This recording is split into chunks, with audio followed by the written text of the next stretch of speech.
Thanks to Morgan Freeman for getting us started. Lioness Season 2 premieres this Sunday exclusively on Paramount+. The Yankees coming to bat with this lineup from Aaron Boone, Torres, Soto, and Judge at the top of the lineup. And then in the heart of the order, Giancarlo Stanton, Jazz Chisholm, Anthony Rizzo had a fantastic championship series. So did Anthony Volpe, who bats 7th for the Yankees. Austin Wells hits 8th, and Alex Verdugo rounds things out for the Yankees, hitting 9th.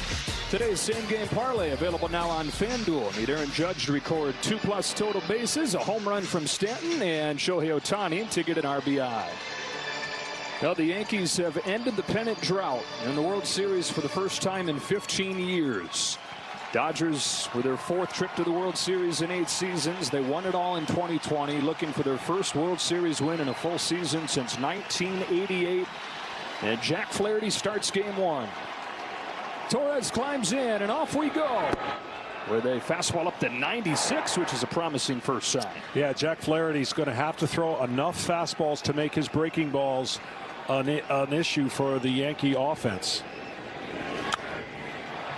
And that's a good sign, because his last game he really struggled mechanically, keeping his front side in there, and his fastball location was not good, and therefore his game was not good. And if he's going to face this team that doesn't chase very much, you got to get ahead of the count, win the count. Ooh, got squeezed a little bit there. 2 balls, 1 strike. Chase refers to anything outside the strike zone that you can get a hitter to swing at that would be a ball, and basically both these teams own the strike zone. Torres on 2-1. Pulls it to third, and a hot shot caught by Muncy. This series for everybody is going to be like drinking water out of a fire hose. There are so many things that this series represents, and we'll try to drip it to you the best we can, but this is the matchup. These two guys are what makes the Yankees so special. Yeah, this is the guy that changed everything for the Yankees. 82 and 80 last season. They trade for Juan Soto, really the one guy that it felt like could unlock that roster. And it's the least surprising thing ever that he's been a perfect fit in New York, and that he's once again owned the postseason. On a 1-0 from Flaherty, Soto takes ball 2. Well, that's what Flaherty has to do. He's not going to throw him a ton of fastballs, but he's got to have his slider in the zone and curveball away that he tried to backdoor right there. And then every once in a while sneak a fastball away to kind of get him guessing. That's the pitch, and that's the call he's got to get. He didn't get that call, and that's why Soto is now commanding the respect of everybody, because his eye is so good in his on-base percentage. He gets on base just about as good as anybody. Well, we talk about them getting transformed by him showing up. He's the guy that embodies that approach that they've become as a lineup. Just such a stubborn hitter. And he's got a 4-pitch walk. First base runner for the Yankees is Juan Soto. Well, early on, okay, this is just early on, it looks like it's a hitter's strike zone. So what I mean by that, the strike zone is going to be called tight. That means the stuff that you have as a pitcher is going to have to be electric in the strike zone to get outs. Otherwise, it's going to be tough going for the pitchers tonight. All right, John, here he is. Aaron Judge, larger than life, playing in his first World Series. And a pinpoint fastball for strike 1. And that's where you got to put it. I mean, such a big hitter, 6'8". He has a hard time. If you establish fastballs away, then you can get him to chase at breaking balls away. 58 home runs, 144 driven in for Judge this year. He swings and misses as the bottom falls out of that curve. And that's the key. Because Flaherty can spin it really well, he's got a breaking ball that's a curve ball that goes down more, and then a tighter slider that's going to be off that fastball that's tough to pick up. Yeah, the Yankees have reached this first World Series since 2009, even though they've not gotten much from their biggest star. Judge had that home run against Clase in Game 3, but he's just 5 for 41 in this postseason. On an 0-2 for Flaherty, leaves it in the dirt, ball 1. With these hitters, when you make the pitch that he made previous, the natural human process is I can make a better pitch. And then what you end up doing is wasting a couple pitches to get the hitter back in the count. Swing and a miss. He got him with a slider.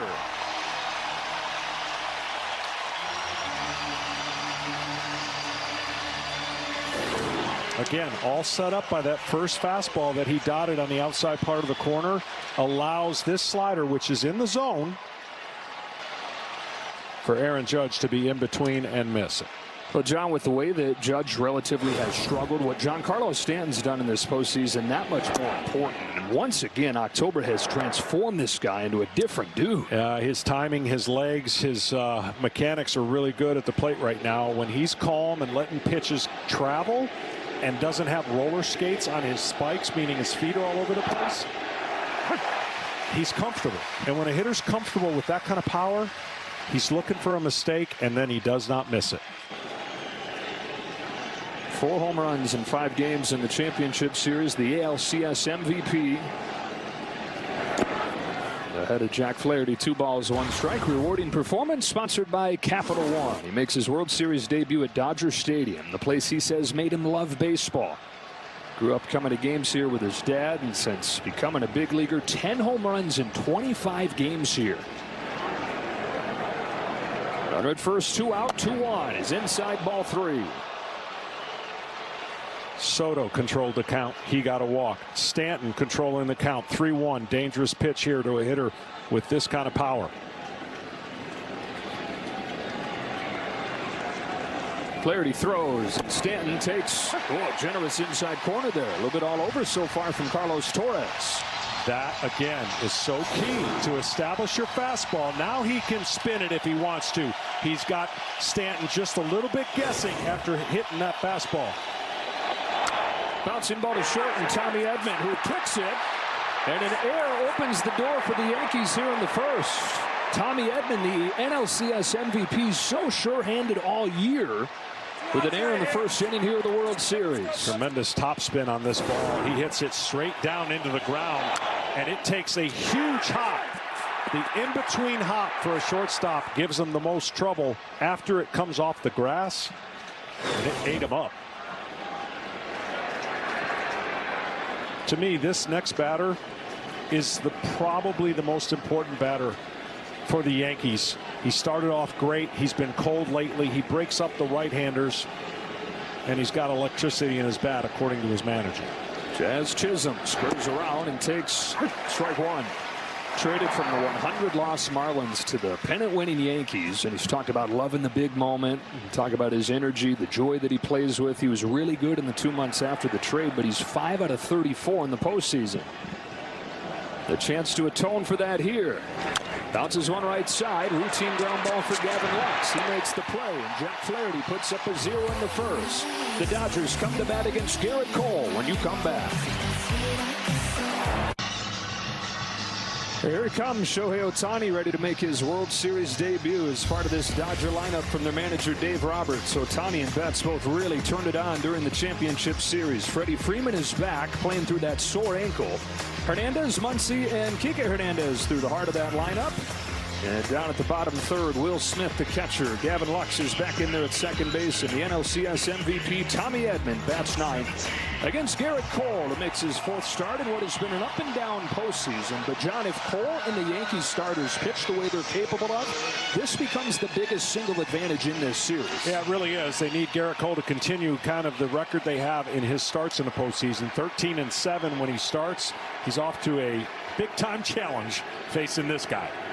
The one-of-a-kind Shohei Ohtani swings at the first pitch, sends a fly ball to center field. Judge is backing up, and he just misses, homering on the first pitch of his World Series career. There is nothing better and more nervous than to throw a first pitch fastball to Ohtani. But the best part is you get an out. The nervous part is you think you might have given up a home run. So challenged him right away. Garrett Cole may not have his electric fastball that he had before he got hurt, but he's still got a good enough fastball. He pitches with gears, 2-seam fastball, curveball, slider, and changeup. From one MVP to another here in Mookie Betts, that's strike 1. Of course, Ohtani, John, is the headliner, but then you've got Betts, who came to life in the championship series.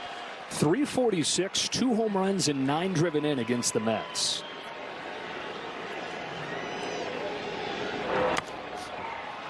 When you play with the greatest player in the game, he makes the other greatest players in the game look a little normal. He made Mike Trout look normal. And now Mookie Betts, he's one of the top 5 in the game, and he gets to bat behind the greatest player in the game. That makes the Dodgers special. Lifts his fly ball to left field. Verdugo paused at first, now goes back onto the track, and a couple long flyouts to open the day for Cole. A couple beats, the heart skip, but 2 up and 2 down. Yeah, that's a little unusual with 2 strikes, but for Garrett Cole, the most surprising thing we saw when I looked through all the data, he has not struck out a right-handed batter now in 43 straight at-bats. That is shocking to me when I looked at it. Having to evolve, learn different ways to get guys out, not totally overwhelming as he's been throughout his career. Freddie Freeman's back in the lineup for the Dodgers, battling that ankle injury. And they're hoping that close to a full week off is going to load that tank up enough for him to be more himself. Yeah, and the one thing that people have to understand, what he's battling through, you need your legs, your feet, you hit from the ground up. He's still good enough to hit with his upper body, but he loses the power and the bat speed on the pitches inside. And he's in an 0-2 hole. It's been a simple game plan so far for Garrett Cole. He's throwing his fastball, seeing what happens, and 2 outs and 0-2 on the 3rd hitter. Just 6 pitches in. Comes back home with an 0-2 to Freeman. It is a fastball upstairs. You will see his velocity go up when he's in a jam. But I think until there's a jam or runners on, he's going to be in cruising speed, trying to make pitches location-wise more than velocity. Breaking pitches, punched by the bag and down the left field line for Freddie Freeman. Going to test that ankle right away. He'll cruise into second and think about 3 as Verdugo can't play it cleanly. Freeman's into 3rd. Oh, you talk about testing the ankle in a big way. A base hit turns into 3.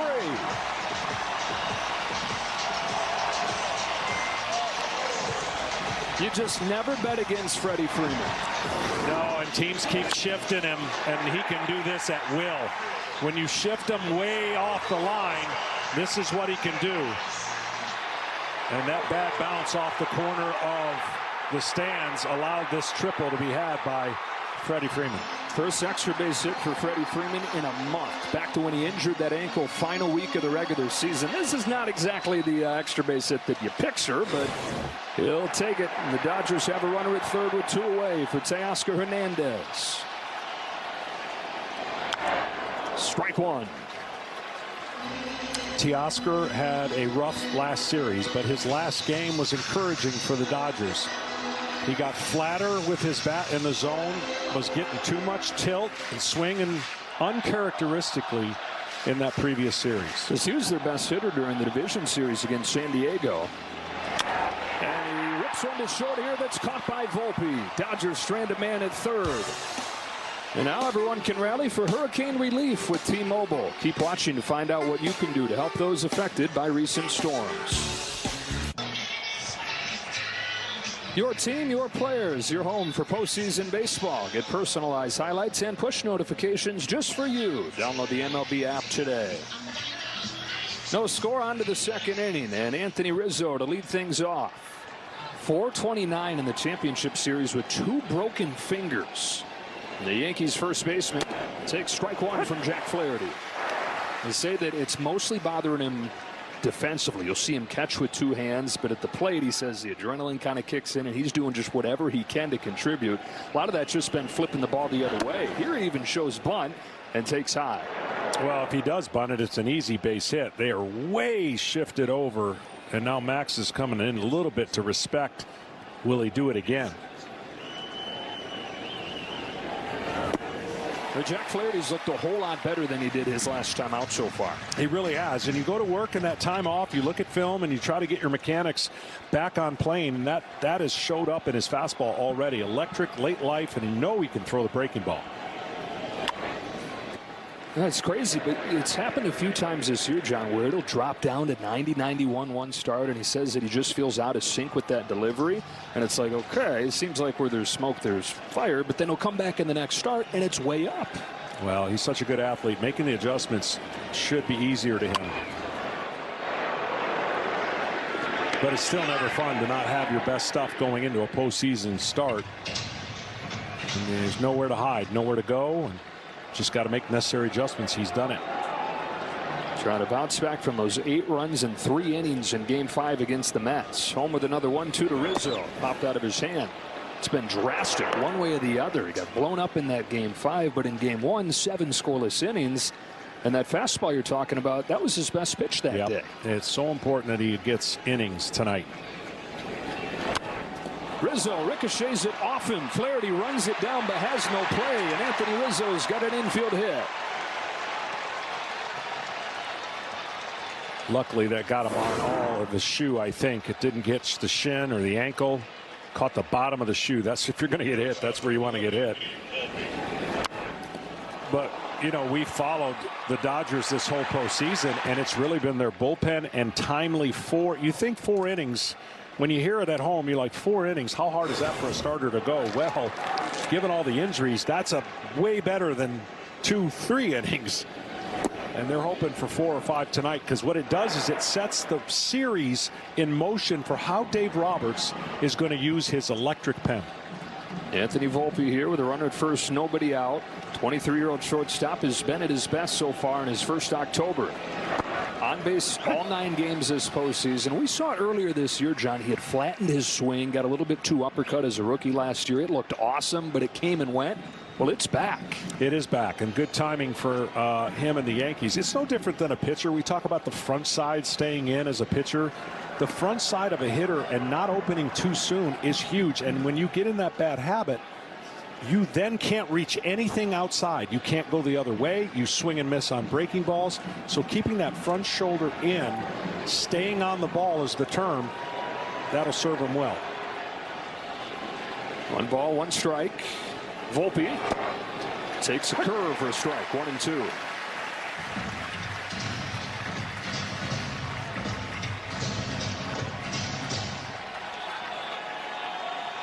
It's the hobbled veteran first baseman providing the first hit on both sides. Freeman with a triple. Rizzo with his infield hit. The 1-2 to Volpe is a fastball that misses away. That was such a great pitch because he was expecting spin and he locked him up and just didn't get the call.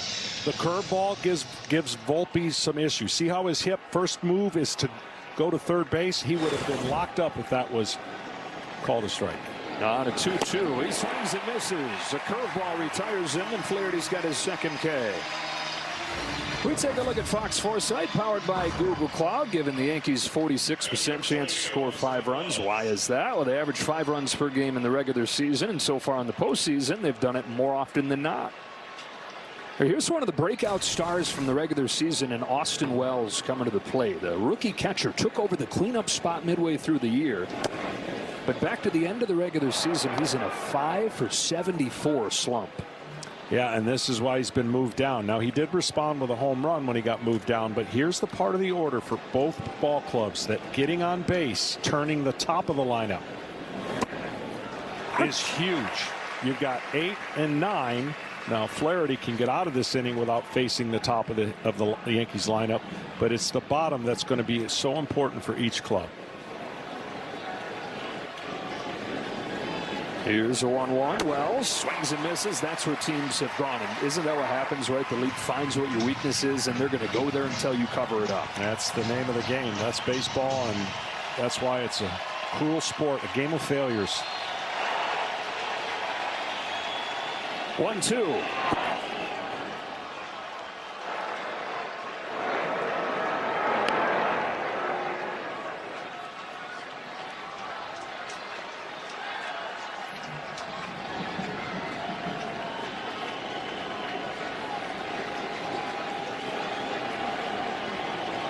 Flaherty to Wells with a 2-2, and it's chopped over Freddie Freeman. Long run for Gavin Lux. Freeman now back to the bag, and into scoring position goes Rizzo, 2 away.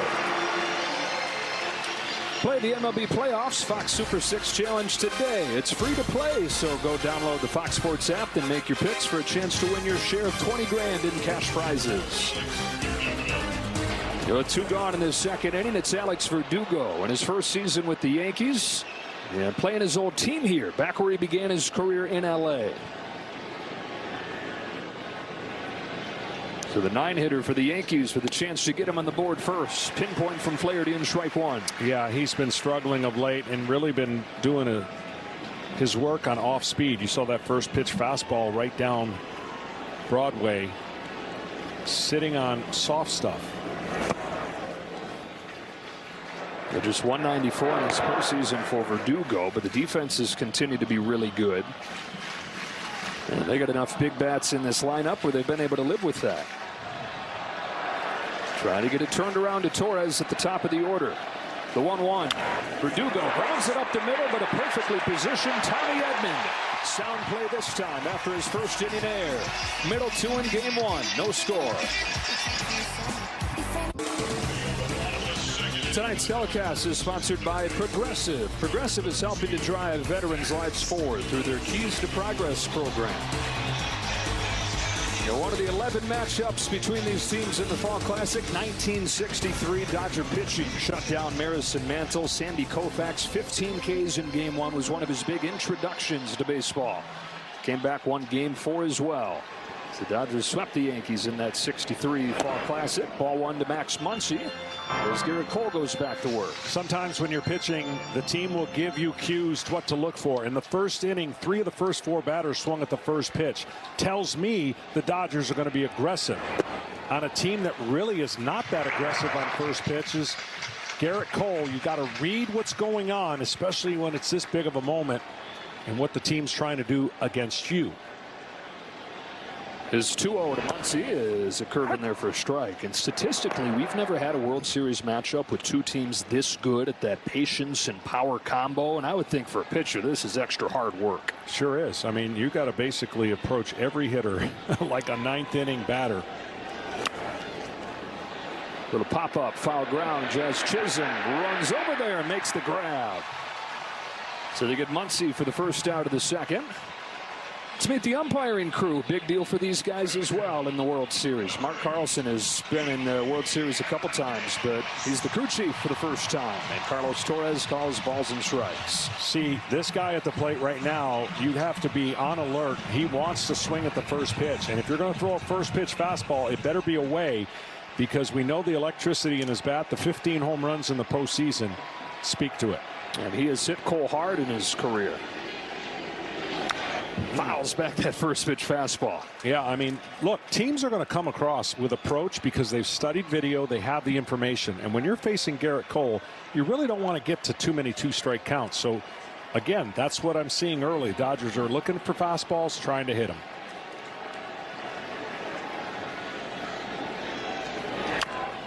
And now breaking pitch popped up. It is going to reach the seats.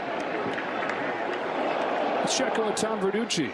Yeah, what a thrill for home plate umpire Carlos Torres, the first Venezuelan born umpire to call a game in the World Series. Also the first graduate of the MLB training camp development program. It was designed to give minorities a better pathway to Major League Baseball.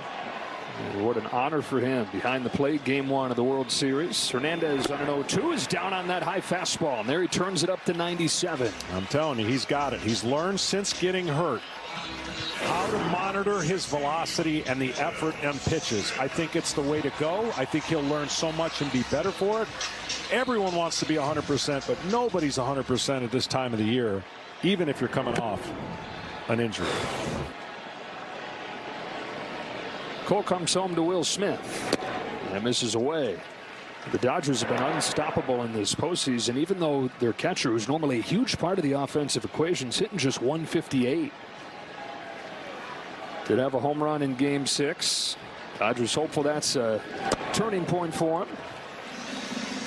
Big week for Will and his family. His wife Kara gave birth to a baby girl yesterday. So the World Series is the second biggest thing that's happened to him this week.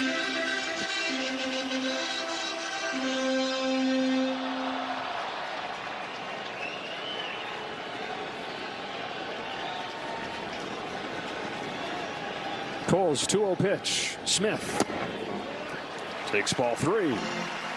I tell you, it's tight. I mean, that strike zone is not an inch or 2 either way. This pitch is on the outside corner for a strike, but called a ball. It's a hitter's strike zone tonight.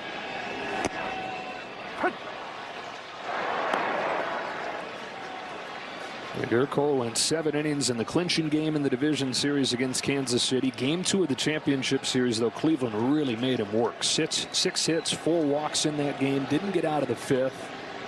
And kind of how his regular season was. Flashes of dominance, but up and down. He missed the first half of the season with an elbow issue. Started to look more like himself as the regular season went on. And when he's right, this is part of a dying breed here. An ace-like pitcher that can put his team on his back. And if he can do that here, a chance to really bolster his Yankee legacy.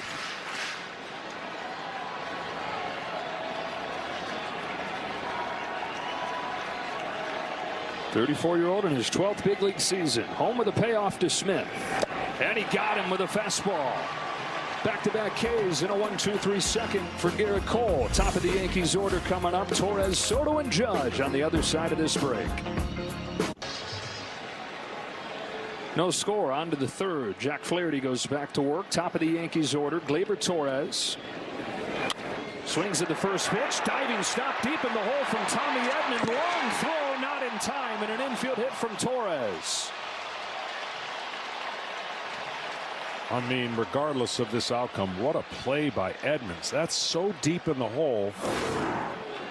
After making a bad hop error, he makes an almost incredible play.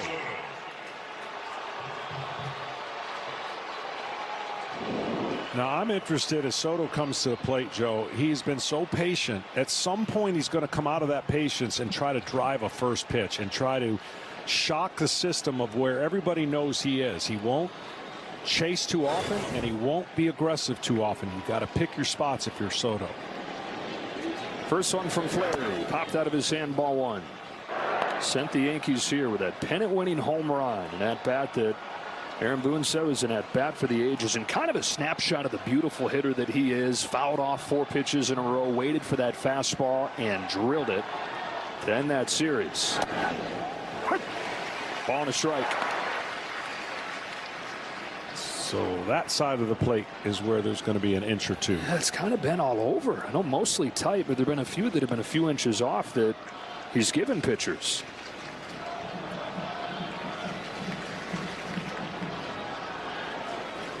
Juan Soto on his 26th birthday. One of the best young hitters the game has ever seen. And that is him at his best right there. Well, it is, and he definitely locks in. But at some point for Jack Flaherty, he's got to pick his spot to show him slow, slow, slow, and speed him up at some point on the outside part of the plate. 2-2. And there's the perfect example. Slow and then slower.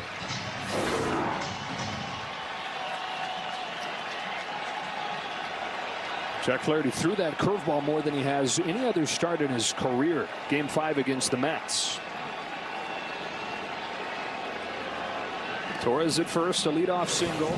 2 balls and 2 strikes on Soto. Flaherty throws, and Soto takes ball 3. And there's the Soto shuffle. Some of the best theater in baseball as well, watching this guy. You can't help but watch him and smile. I'm sure it'd be different if you were a pitcher facing him, but I just love watching this guy. You talk about fearlessness, conviction, intensity in that batter's box. It's rubbed off on this whole team. He's so good, though, with 2 strikes. He spreads out. He doesn't use his legs. He trusts his hands, and he can still hit for power with 2 strikes. Bounces this one towards the middle. Edman to the bag. Running throw for a double play.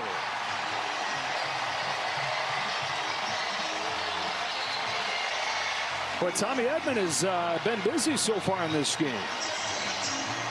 Well, they've had him placed perfectly behind the bag. Both balls that were hit up the middle. Got a Dodger player there to take care of it. Dodgers have been the most effective shifting team in baseball in recent years. And the data wins them one right there. So they get the bases empty ahead of Judge, who swings and misses at a first pitch fastball.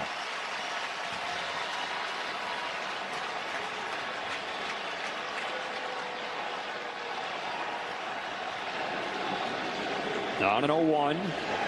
Swings and misses again. There've been way more swing and miss, way more chase in this postseason than you're used to seeing from Judge.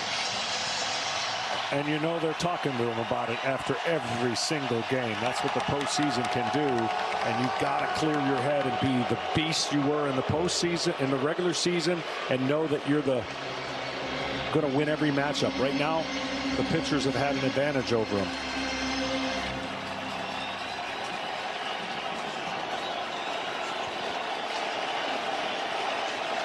Oh, 2. Judge pokes it foul.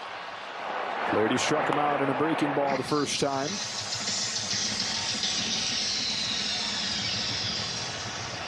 "32 years old in his 9th season, finally in the Fall Classic." Another 0-2 from Jack Flaherty.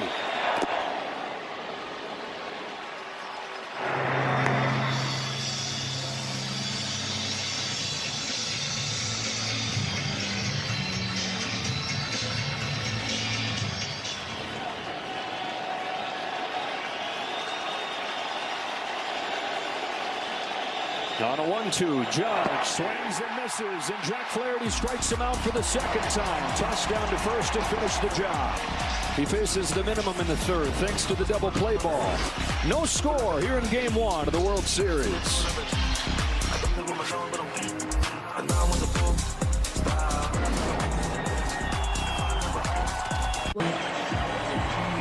Back here at Dodger Stadium with Dodgers manager Dave Roberts. Dave, Jack Flaherty, 3 scoreless innings. What do you like most about what you've seen so far?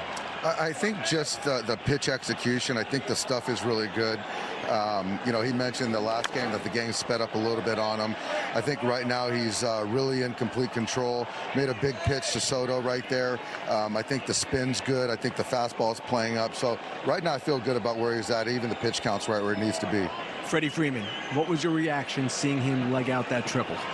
Yeah, you know, I'll take 90 feet every time I can get it, but I would have sort of been content with the stand-up double, but he's a baseball player. He legged out an extra 90 feet, and the swing looked good, too. Dave, how much fun are you having right now? Knowing it's stressful, but how much fun? I'm having a blast, Kenny. I'm not showing it very much, but I'm having a blast. This is what you live for, and I'm excited for the players. I'm excited for the fans. Dave, thank you. All right. I think everybody feeling the same way. These iconic franchises waiting and waiting and waiting, and for so long it was a formality that they were going to meet before too long, with 11 matchups in a 40-year span. 43 years since, though. Lux lifts this ball to right center field. Juan Soto drifting back for the first out of the 3rd. Well, and both franchises have such iconic history and players, right? You're going to have your Sandy Koufax, of course, here in L.A., Reggie Jackson, so many people who have factored into this incredible matchup that's 43 years in the making, which is hard to believe. And it's 2 franchises, always World Series or bust, and that feeling is as strong as ever for both these teams. You got the drought the Yankees have gone through. They got their stars in their prime. You have 1 year of Soto guaranteed. You don't know beyond this year. Tommy Edman takes a strike. Dodgers, the recent postseason disappointments. You bring in Ohtani. And so you've got those World Series or bust expectations in this head-to-head collision, with these teams having broken through to get here. They're now 4 wins away from a parade. A ball and a strike on Edman. And in a game where the young player has had such an impact and been so great, these are the 2 oldest rosters, basically the 2 oldest rosters in the league. And a lot of veterans, a lot of guys who have been through the battle.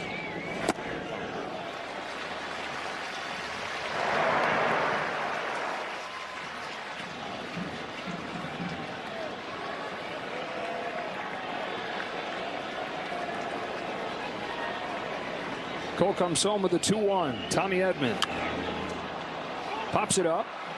Right side of the diamond. Rizzo the call and the catch. So 2 gone in this 3rd inning as Ohtani comes to the plate. This truly is a World Series. Billy's Sports Bar in New York, not too far from Yankee Stadium. And the tradition in Japan has become breakfast and baseball. It's 9:57 in Japan tomorrow morning. Yeah, they are watching the Dodgers and Yankees Game 5 of the division series, it was Yamamoto against Darvish. It was the most watched major league game ever in Japan. And you figure those numbers are going to get shredded in this fall classic. Yeah, well, first pitch fastball that he almost hit out of the ballpark. Let's see what Garrett Cole tries to slow him down on the first pitch, or if he goes right back up there. He elevates a lot of fastballs against Shohei. And threw a cutter, so good choice of pitches. Looks like a fastball, but then is able to not square it up and follow it off. For Shohei Ohtani, there's no one real great way to get him out. But what you have to do, and what the Padres did, is slow away, then up and in, trying to get his eyes in two different places. And there's the changeup for Slow. Because he's so good at handling the fastball in the zone and can go to all fields for power, you have to get him to see velocity at some point, but then that velocity becomes harder after seeing a changeup. Takes that cutter upstairs. He's ahead 2-1. After the Padres really pitched him tough, he set a postseason record against the Mets, reached base 17 times, including a couple home runs in that series. No score, bottom 3. Bases empty, 2 away, and a 2-1 pitch to Shohei Ohtani. Oh boy, had one right there. We were joking when we came out of the postseason. We were just like, I wonder if Shohei's going to be nervous, never being in the postseason. Well, he answered that question, an astounding no. It's funny, the press conference right before the first game of the postseason, because this is his first time in the playoffs. They asked him, are you nervous? And before the interpreter could interpret, he said, nope. I understand it in perfect English. Didn't want to wait around to get that translation. Swings and misses. Cole breaks off a nasty curve to finish him off.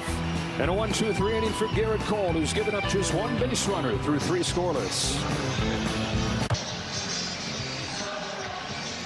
Well, what a difference. After giving up 8 runs in 3 innings in his last start, no runs in 3 innings here in Game 1 of the World Series. And the hometown kid delivers to another one, and Giancarlo Stanton, ball 1. Stanton reached on an air his first time after his 4 home run championship series. Yeah, lifts a fly ball to right field for Mookie Betts. 1 out in the 4th.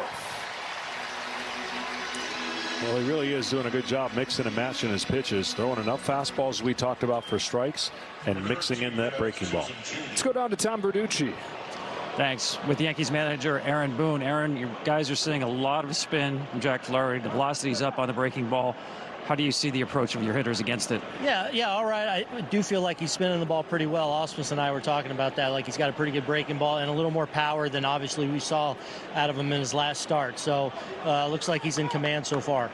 Your starting pitcher, Garrett Cole, 6 of the outs on elevated heaters. What stands out to you about his stuff? I like he's under control. He's established his fastball and now starting to mix in some of his secondary stuff that's looked good to me too. He seems to be in control. Aaron, thanks so much. You bet. A couple quick outs in his 4th inning for his counterpart in Jack Flaherty. Yeah, now Anthony Rizzo has got one of the 2 Yankees hits.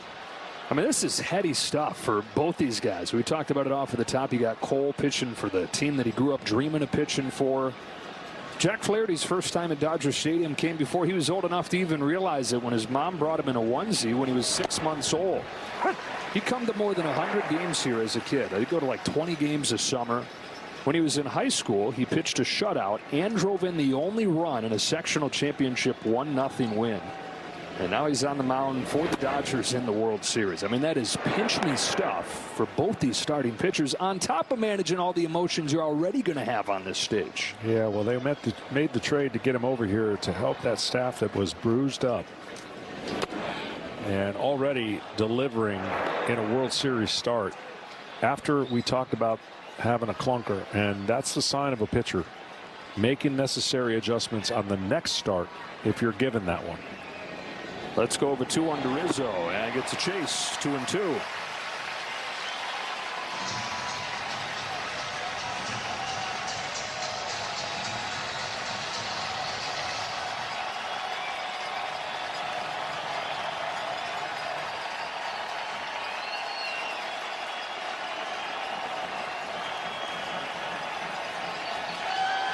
I mean, he didn't strike out a single guy in his last start. He only had 2 swings and misses.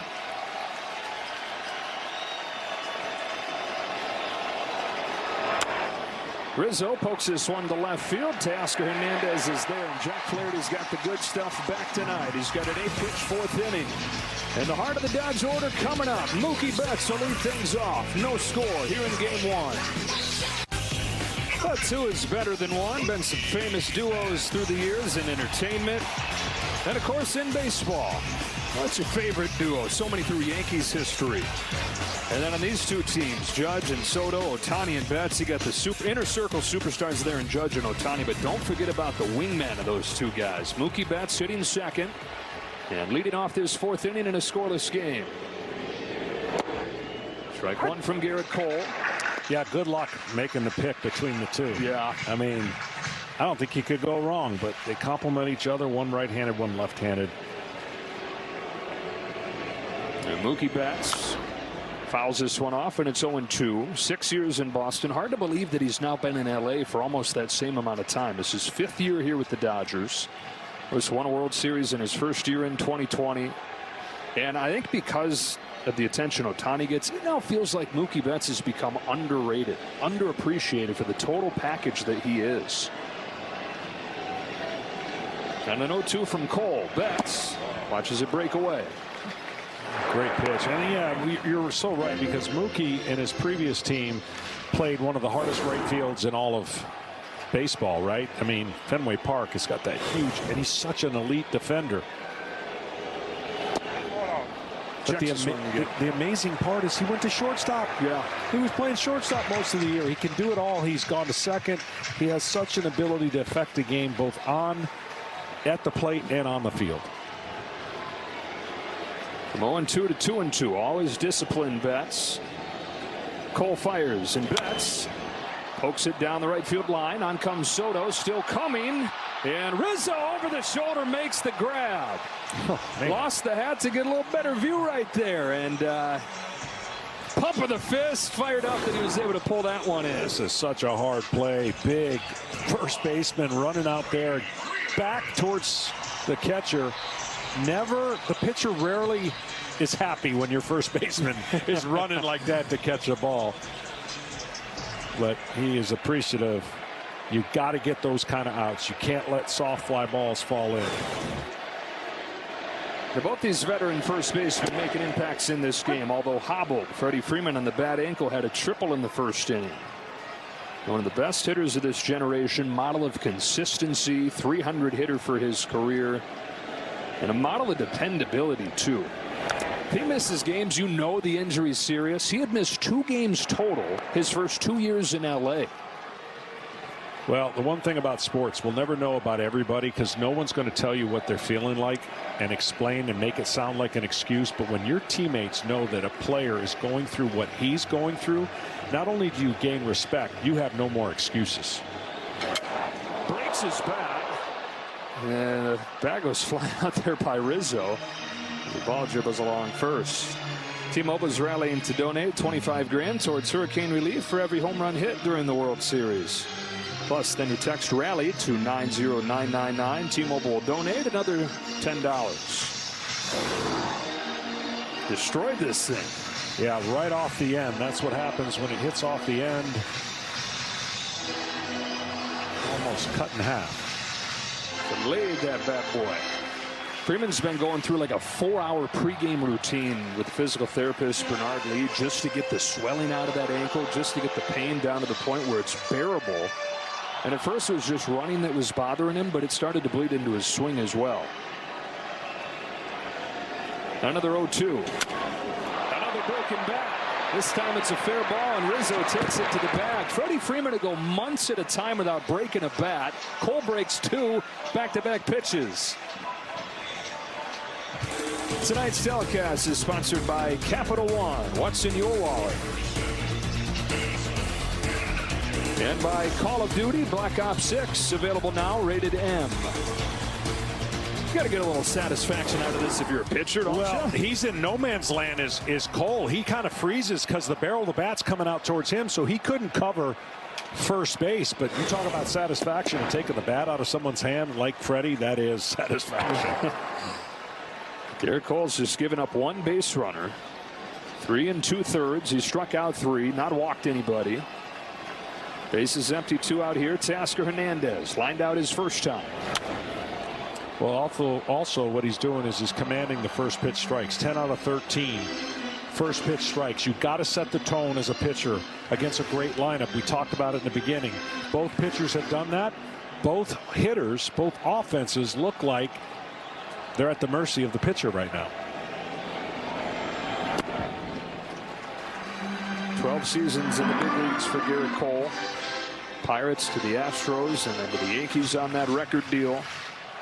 5 seasons with the Yankees, as good as advertised. 2nd in wins, 4th in strikeouts. Won a Cy Young last year.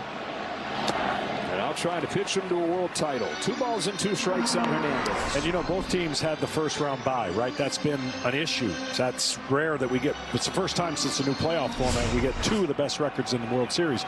But they both had layoffs after their wins again. So maybe navigating that helped each team deal with the offense that really is sitting at bay without live action. Here's a 2-2. Hernandez lays off because these are 2 lineups coming in clicking on all cylinders that these pitchers are slowing down. Yeah, you can never predict how you're going to win. But if you knew how you were going to win, you'd like the series to go long and not have as many days off and just keep clicking.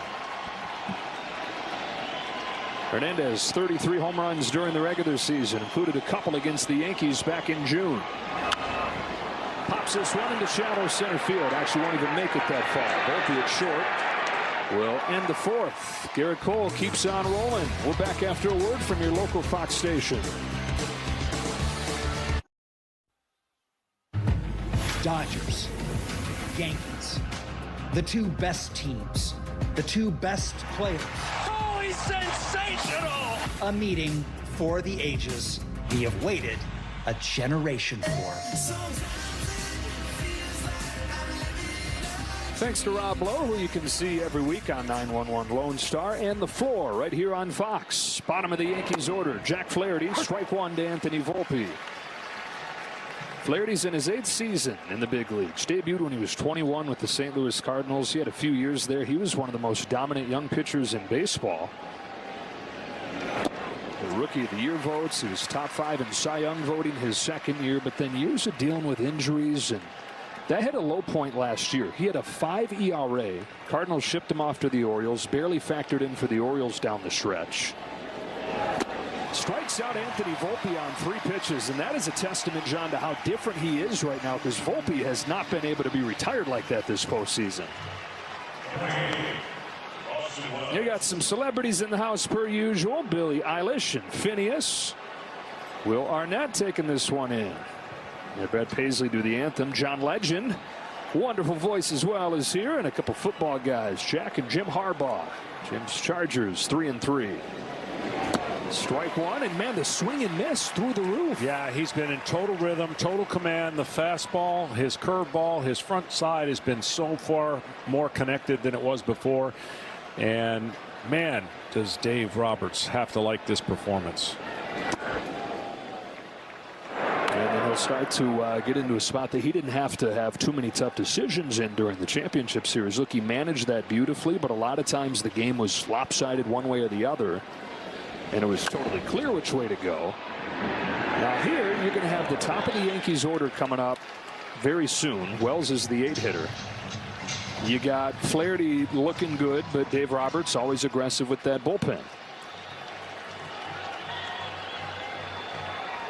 Both starters in game 1 up to the challenge, up to the honor. Game 1 of the World Series. Wells, who grounded out his first time, waits on this 1-2.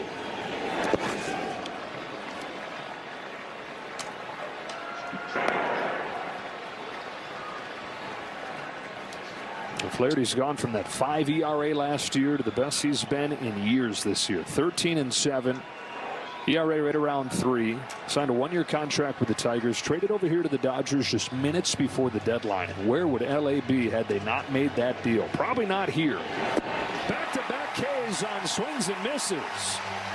Well, to show you how uncharacteristically it is for the Dodgers to see a starter go this far, coming into the postseason, they didn't even average 4 innings out of their starters. We're just a click below 5 innings for the Yankees. So that's the disparity that coming into this postseason, people were talking about. How does Dave Roberts navigate the World Series when you don't get length out of your starters? Well, first question has been asked and answered tonight. Away to Alex Verdugo, ball 1. Championship series on both sides. There was not a single game where both pitchers went 5 innings. It's crazy how it worked out. But you're seeing a confidence and a rhythm of a pitcher that typically wasn't there in the last start, and the bullpen had to cover a lot of those innings. Right now, nobody. Verdugo just past Edman into center field for a 2-out base hit. Alex Verdugo singles just by the shortstop Edman, and they get the top of the order to the plate here. Verdugo stays back and goes the other way. Edman's been busy already.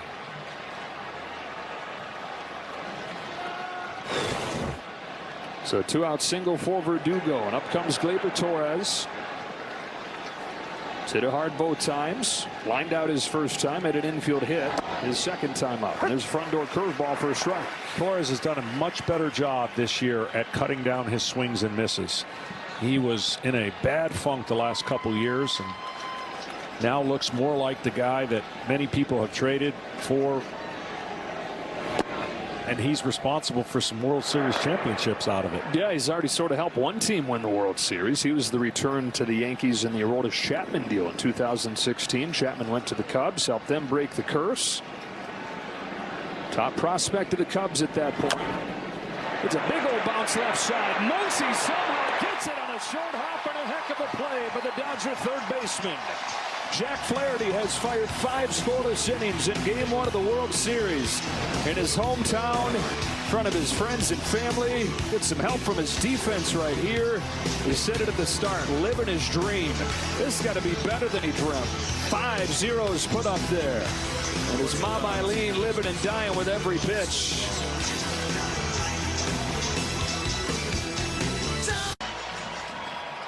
Garrett Cole in his first World Series start with the Yankees, just 1 base runner over 4 innings. Max Muncy leads off the 5th and takes strike 1 on a fastball.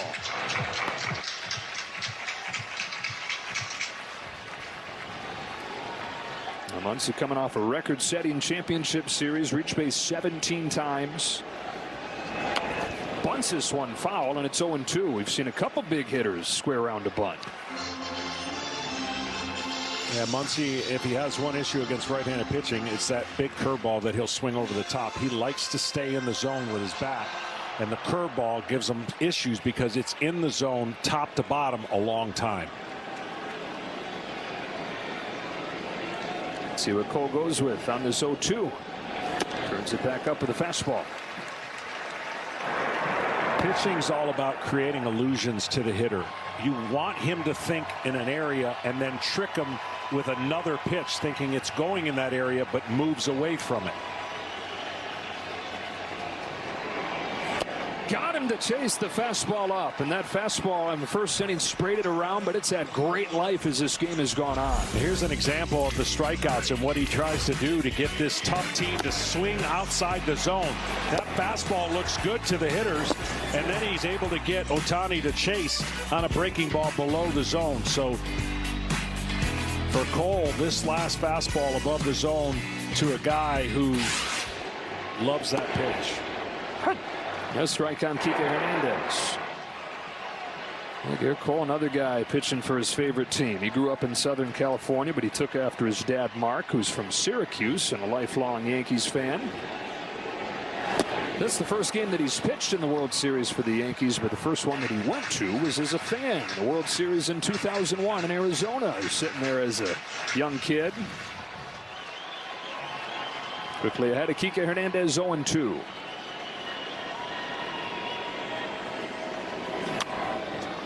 You've heard me say this before. When pitchers are in a zone like this, it's fun to pitch because you're not waiting in between too long.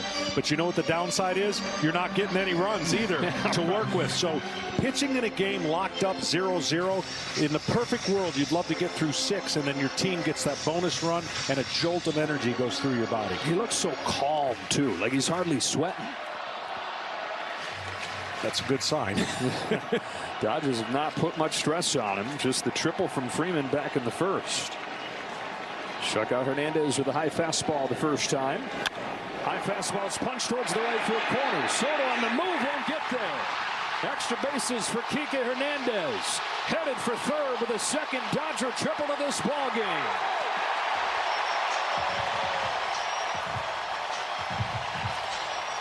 Well, he might have gone up there with an idea to hit a high fastball because that's exactly what he did, and he didn't try to pull it. You know, if Soto maybe could do this over again, he would have played this for a double. But there's the high fastball away. He goes with it. Perfect head down, barrel to the bat. But then once this ball gets by Soto, he can't slow down.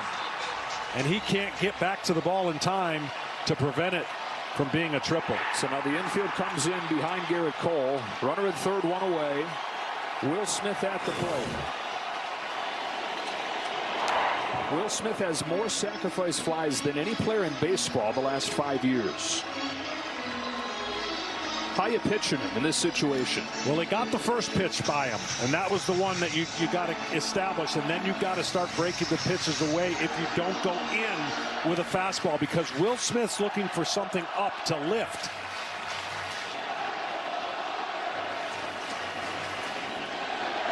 And that's the perfect pitch. The fact that he didn't swing at it, you can be frustrated if you're Cole, but you just know that that's the pressure you put on a hitter. That looks like a fastball, and it just was such a good pitch, it freezes Smith. The 1-1, Will Smith lifts it to right field. Soto's over. He makes the catch. Here comes Hernandez. Here comes Soto's throw. Bang, bang, but he's in safe. And the Dodgers have broken through in the fifth.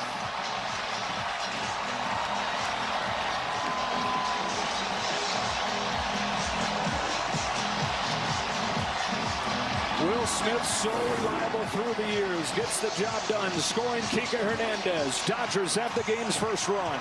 Well, a good pitch and a great piece of hitting.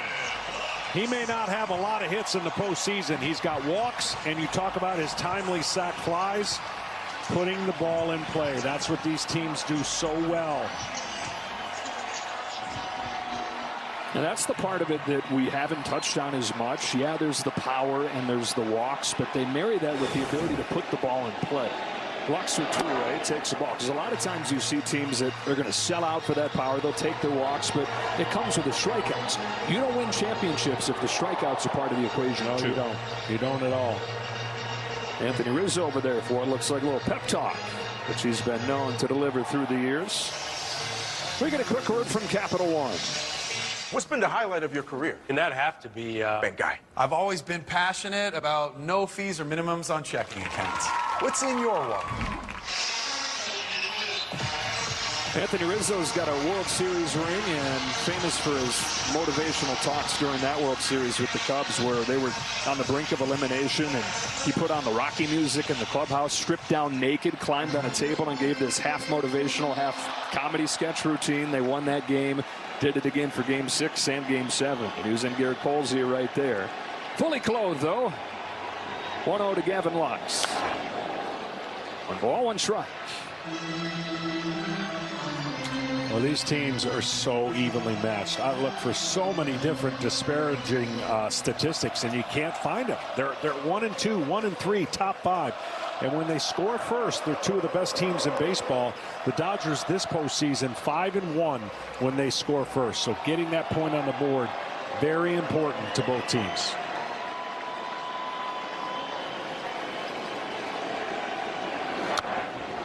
And then so many similar characters, too. You know, you got the two biggest stars, and we've touched on the parallels of Soto and Betts. This veteran first baseman fighting through injuries, the struggling offensive catchers. Even the managers, former postseason heroes, now shouldering the pressure of leading these great franchises. They're both managing spectacularly to get their teams here. The 1-2 to Gavin Lux. Lifted to center field for Judge. But the Dodgers in this Game 1 pitchers duel have the first run. They get a triple from Kike Hernandez. They test the arm of Juan Soto, one of the best in the league, and a bang-bang play at home, but Hernandez in safe. Will Smith comes through, and after 5 innings, the Dodgers won. The Yankees nothing.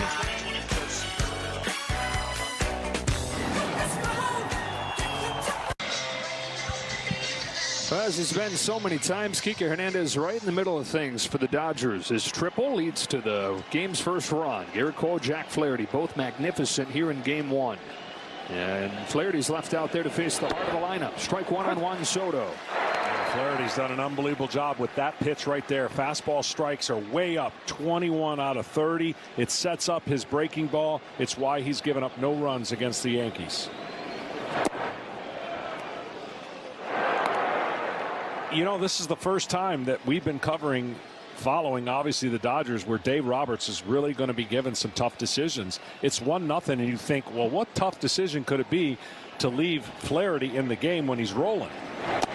Well, he's got a bullpen that's outstanding, and what Dave has shown, he's not afraid to go to his leverage arms at any time he sees a crack or a moment to let the bullpen do the rest. We've got a run of 4 left-handers out of 5 hitters at the bottom of the order. That's what Anthony Bond would be for. 2-2 on Juan Soto. This is the one guy that he crosses his fingers that he can get through, because then you've got righty-righty against Judge and Stanton. Well, right now he is on point and not shown anything worthy of taking him out of the game. Soto with a base hit to center field to open the 6th. On a 2-strike pitch, waits on it to land and bangs it through the middle to lead off this inning. The reason to follow up, I say these are tough decisions, because when Dave Roberts goes to his bullpen and his assets, you've got to win that game if you're the Dodgers, because if you use all those assets and lose, as you see one of the greatest hitters in the game with 2 strikes, you know those guys are going to have to pitch a bullpen game. That's why it's tough. It's not in a regular season game. You would never even consider taking Jack Flaherty out of this game. Judge at the plate, ball 1. So leadoff single from Soto. Yeah, Judge hit him with a man at first. He struck out both times in this game, and in 15 of his 33 at-bats in this postseason.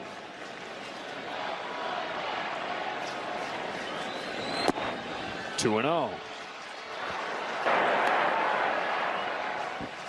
Got a chance to talk with Reggie Jackson today, and he's synonymous for one of the greatest postseason hitters of all time. And he talked about his will and want to, and facing great pitchers, not being afraid of the moment, and trusting that he was going to barrel up a ball every time he went to plate.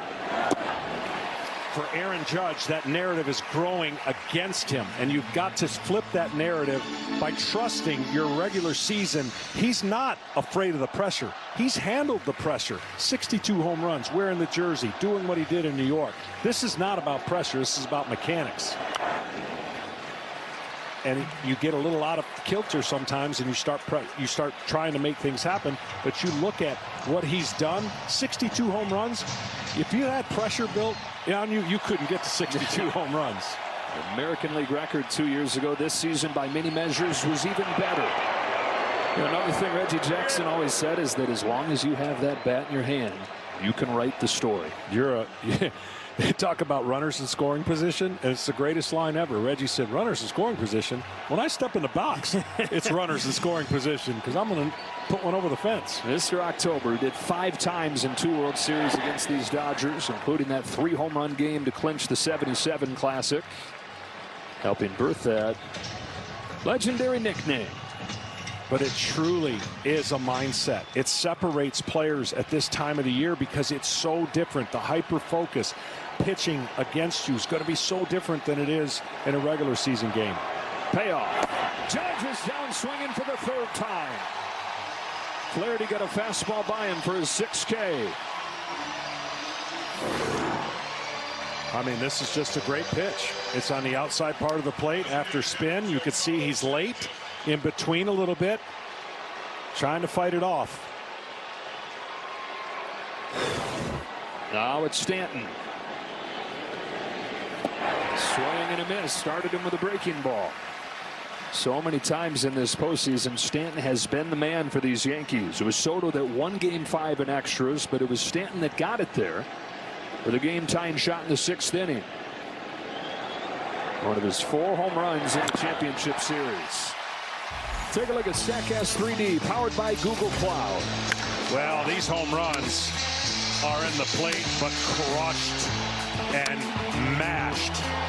Stanton, so good in the strike zone on mistakes because you're not getting it back. Flaherty's 0-2 is very high.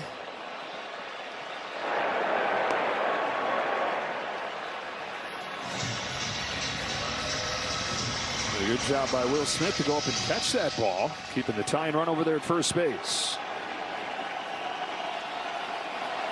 Tying run at first. Go ahead run at the plate. Stanton golfs one way back there, scraping the sky and giving the Yankees the lead.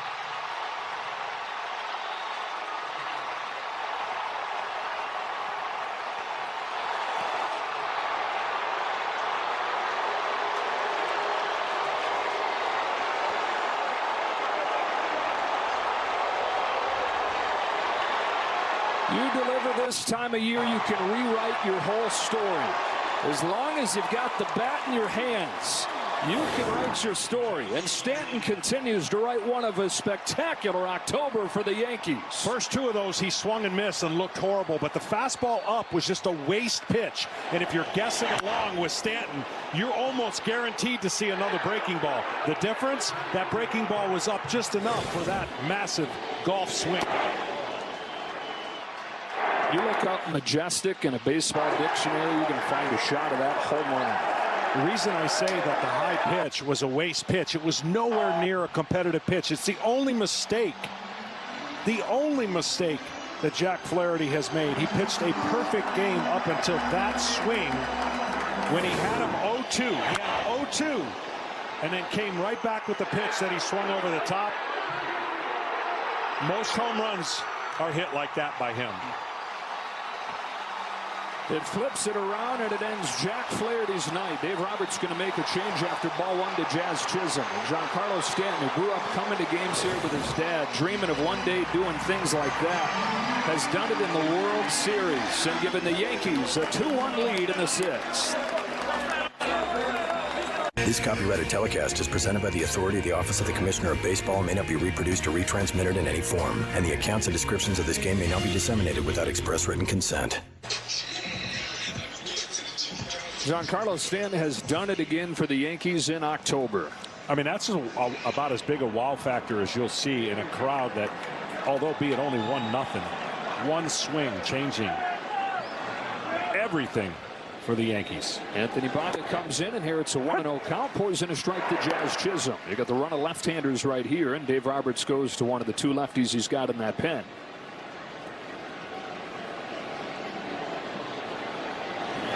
The rotation decimated by injuries this year. This bullpen has been the saving strength, covering about 60% of the Dodgers innings this postseason.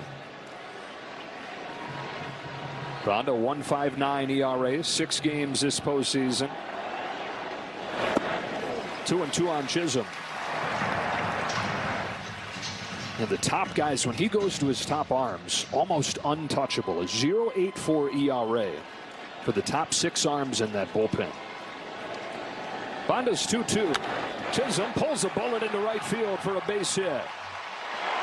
So I want you to watch this at bat, this pitch sequence, what Stanton was able to do. 2 first pitches are going to be breaking balls below the zone. Swing and a miss, look bad. Here, even look worse.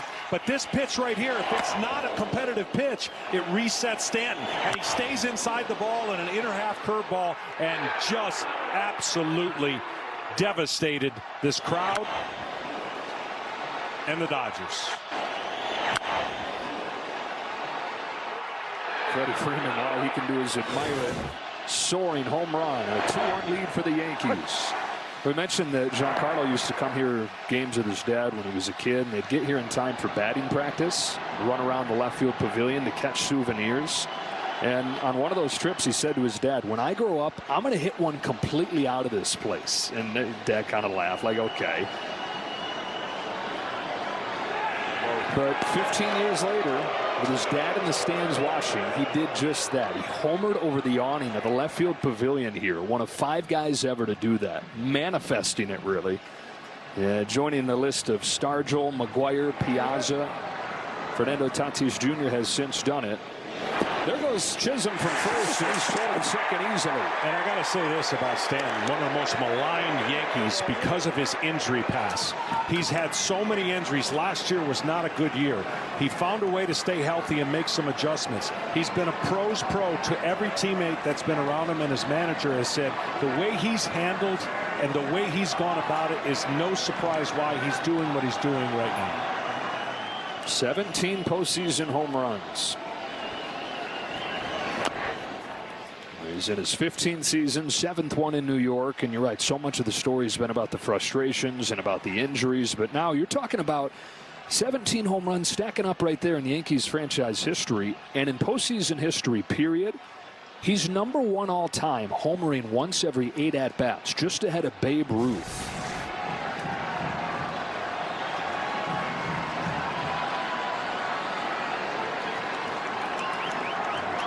I mean, he looks like a football player playing baseball, and that's why most people are like, man, how can you not stay healthy? Look, you look like Adonis. Well, it has been that kind of track record that now he's not dealing with, and the Yankees are glad about it. Bonda's 1-2 to Rizzo. Swung on and missed. Got a chase for strike 3. 2015, Giancarlo Stanton, when he was at the Miami Marlins, did this off Mike Bolsinger over the pavilion. Something that he talked about doing as a kid, and he's got a plaque out there. 478 feet. One of the 5 guys ever to do that.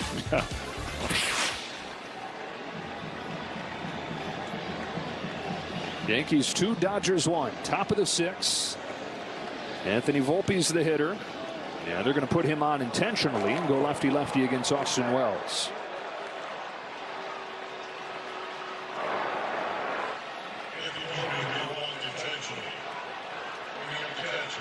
Well, the Yankees played kind of an opposite series of what the Dodgers played. They were in a lot of tight games. They played a lot of exciting baseball. Maybe not so exciting for Aaron Boone, but they won a lot of those games on hits like that and late. And that kind of works when you keep playing in the World Series. You know you've done it, and you can handle it and come up with those big hits. So after the intentional walk, here's Wells out of the 8th spot, 0 for 2 today. Yeah, the Yankees, as this ball kicks away, nobody's going to move. But the Yankees, all 9 games in the postseason decided by 3 or fewer runs. Well, the Dodgers, they're coming off the most lopsided postseason series ever. It's amazing how it's been opposite ways to get to the finals. And that man did a great job with all that he had going against him with the injuries. And then Aaron Boone with all the pressure to get to the World Series. One of them is going to be super happy to relieve the amount of pressure, the mountains worth of pressure that the expectation has been put on both franchises, and especially the Yankees, because they made the monster move to get Soto for this very moment to win a World Series this year. 2 on 2 out. Bonda to Wells with a 1-1 pitch. Wells bounces one towards the middle. Diving stop by Tommy Edman to save a run. He's been all over the place in this game, and no bigger plays than that one. I mean, this guy's relentless. You knew the Dodgers valued him, and they were trying to get him forever.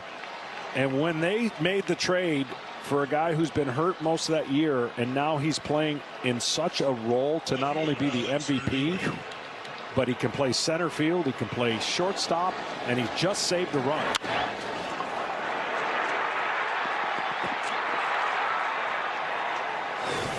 So instead of a 3-1 Yankees lead, bases loaded for Alex Verdugo. 9-hitter for the Yanks, 1 for 2 today. First pitch. Outside, ball 1.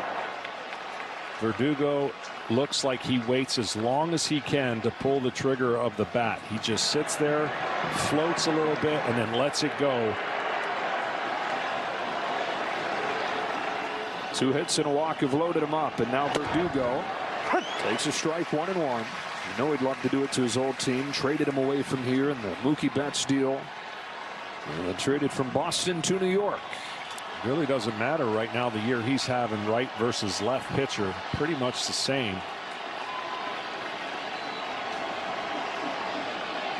And 1-1 from this lefty Banda. Verdugo fouls it off, and it's 1-2. Well, that was his pitch, and he's going to know that he just missed a golden opportunity. For Banda, he's going to have to sweep this breaking ball way off the plate like he did against Rizzo. Leaving another one in the zone will be not so good for the Dodgers.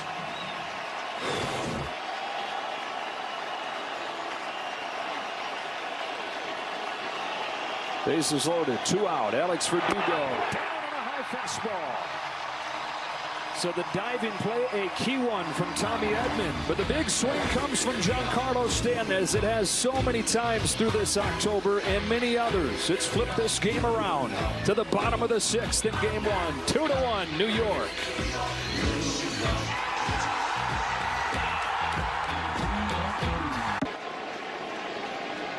Yankees lead for the first time 2-1 as Tommy Edman leads off this 6th against Garrett Cole and takes inside ball 1. Well, just like Jack Flaherty, Garrett Cole's fastball command has been outstanding. 74% strike percentage against a really good offense. So if tonight's game ends in a walk-off, Capital One will donate an additional $10,000 to the Jackie Robinson Foundation as part of the Capital One walk-off program. To date, Capital One has donated more than $1 million to the foundation to support its programs and initiatives. Ball and a strike on Edman. There's ball 2. And I feel like since the first inning, Garrett Cole's fastball has gotten better and better. The first inning, it was flat. The Dodgers hit some rockets and got some outs. But ever since then, whatever adjustments he's made and sitting back on that back leg and throwing that fastball more effectively. That's down the line and a fair ball from Tommy Edman. NLCS MVP, valuable again in game 1 of the World Series. A leadoff double, tying run in scoring position for Ohtani.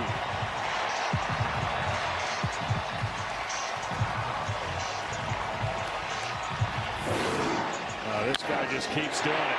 Fastball, inner half that he pulls down the line. And this time it's a double. I thought we were going to get our 3rd triple. And now for the first time, really, that's only the 3rd hit for the Dodgers, so there hasn't been a ton of traffic for Garrett Cole. But we talked about the bottom of the order, creating stress for the top of the order for the opposing pitcher. I'd say it's here right now. How about the rampage Ohtani's been on in these clutch situations? 18 of his last 23 with runners in scoring position. Ohtani pops it foul, strike 1. Fly to center his first time, struck out his second time. This is what he always wanted, a chance to play in the postseason. Didn't get that in his 6 seasons with the Angels. First season with the Dodgers, first postseason, and now first World Series. Bounced over the mound. It's short Volpe. Close play in time. Wow. I mean, look, for those of you who haven't seen Ohtani play, he can fly. The stolen bases are only one aspect that tells the story, but he gets down the line about as fast as anybody. But watch the arm and the late velocity that Volpe throws when he gets to Rizzo.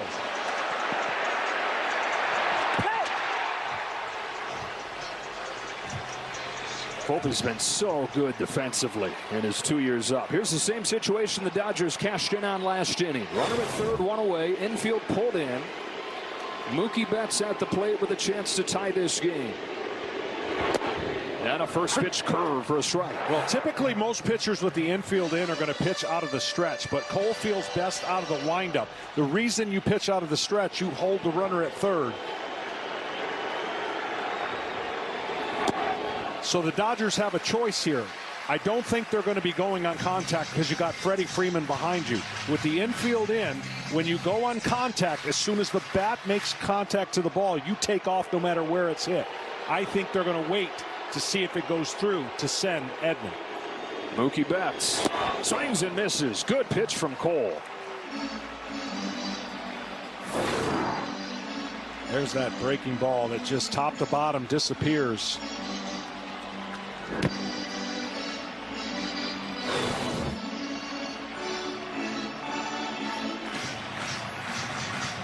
That's 0 for 2 today.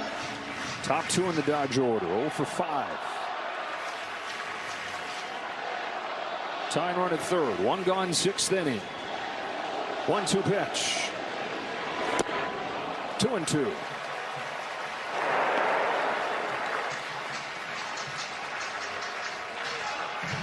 Mookie's so tough too because of his discipline. You could tell he kind of wanted to go for that outside fastball but held off. On this 2-2, he fouls off a high fastball. 99 from Cole. Well, he missed location. He went in the right spot to freeze Mookie. He tried to get the ball in and freeze him. Everything's been away. That sign that the glove was in, but see how he pulled it away, and it allowed Mookie to at least foul that ball off. After the fastest pitch of the night from Cole, another 2-2, and Mookie Betts scorched to third, and it's Chisholm off a bounce to get him.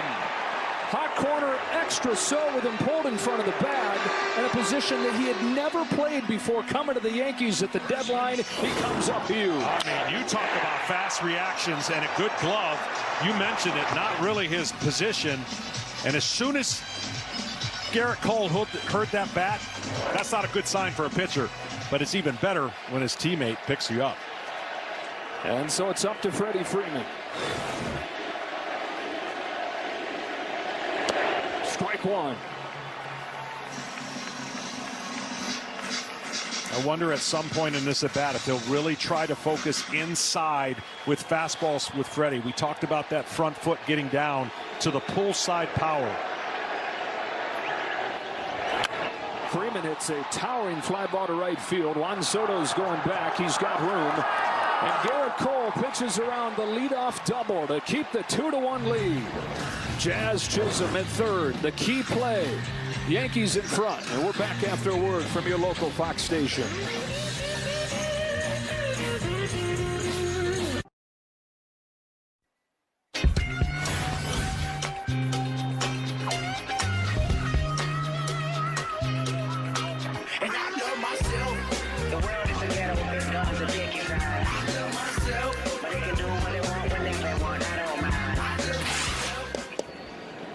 It is Brusdar Graterol to pitch the 7th inning for the Dodgers. Delivers ball 1 to Gleyber Torres. This is interesting right here, John. This guy has not pitched in a month, and he's dropped in here to face the top of the Yankees order. Well, he's got an electric fastball when he can command it, and of course he can spin it with everybody in the bullpen. But this is the scenario we talked about. Dave Roberts in a close game.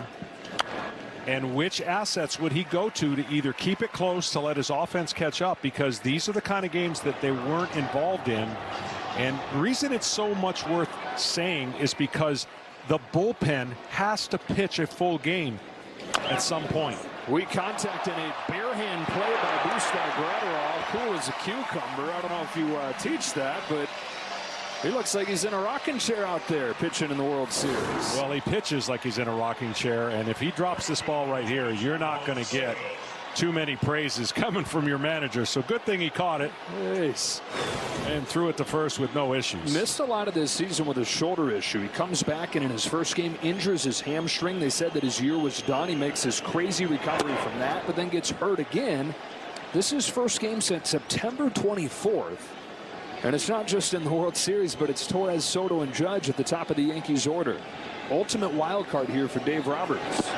Well, we asked him, you know, what do you expect from a guy that really hasn't pitched? He said, I'm not worried about his head in the moment. You just wait to see what kind of stuff's going to come out. And like I said, he's got a $1 million arm. It just seems so easy for him to throw 98, and he does look like he's having fun every time he goes out there. Maybe sometimes too much fun. Yeah, geez, Alex Vesia, who missed the championship series, back for this World Series. Soto tries to check his swing, but he goes around, and it's 2-2. It's worth mentioning Evan Phillips is not on this World Series roster, out with a shoulder issue, and so that's part of the reason too why you see Graterol. Yeah, that was a big blow to the Dodgers. They got that blow with Vesia the previous series, but they traded Vesia coming back for this series. 2-2. Soto takes ball 3. Single and a run scored for Soto. We could save so much time in the future and just start Soto with a 3-2 count every time he comes up. payoff. Coming up next, just down the road, we've got Fox College Football Friday at the Coliseum. Rutgers takes on USC. What a weekend this is in LA. You got the Lakers playing the Suns currently. SC hosting Rutgers. And this game right here.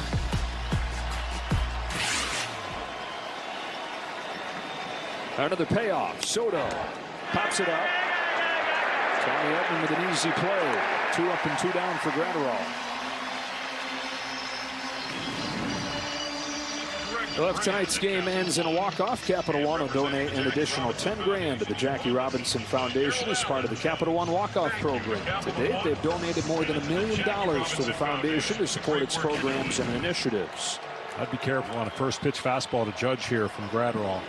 I know he struck out 3 times. Ooh, what's a fastball? Man, when a guy is struggling, the last thing you want to do is get him going on the first pitch. Now, he got away with it, but this pitch was right down the middle. You want to keep spinning the ball to Aaron Judge.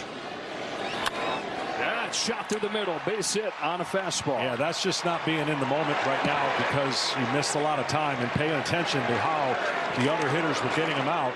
And you never know what's going to get a hitter going. After 3 strikeouts, he hits a fastball, although being in the park, probably over 100 miles an hour through the middle of the infield.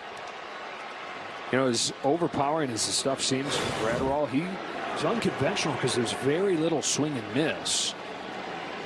And a 2-out base runner here. Now he's got to face Stanton. 2-run home run his last time up. Each of his last 5 hits have been home runs. 2-seam fastball, a lot of movement, but that less swing and miss out of Gratterall.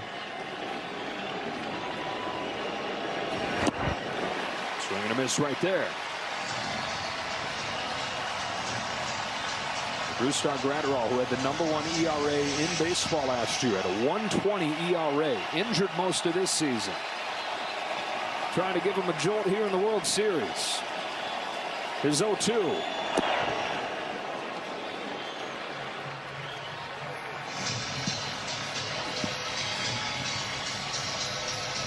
Boy, what a count this would be for Judge to go on a 2-2 count. 1-2 count, sorry, 2 outs. 10 stolen bases this year. And time is called by Doug Eddings, second base umpire. But not taking the risk when a guy that could one swing of the bat put 2 more on the board. So pretty much think he was anchored at first base.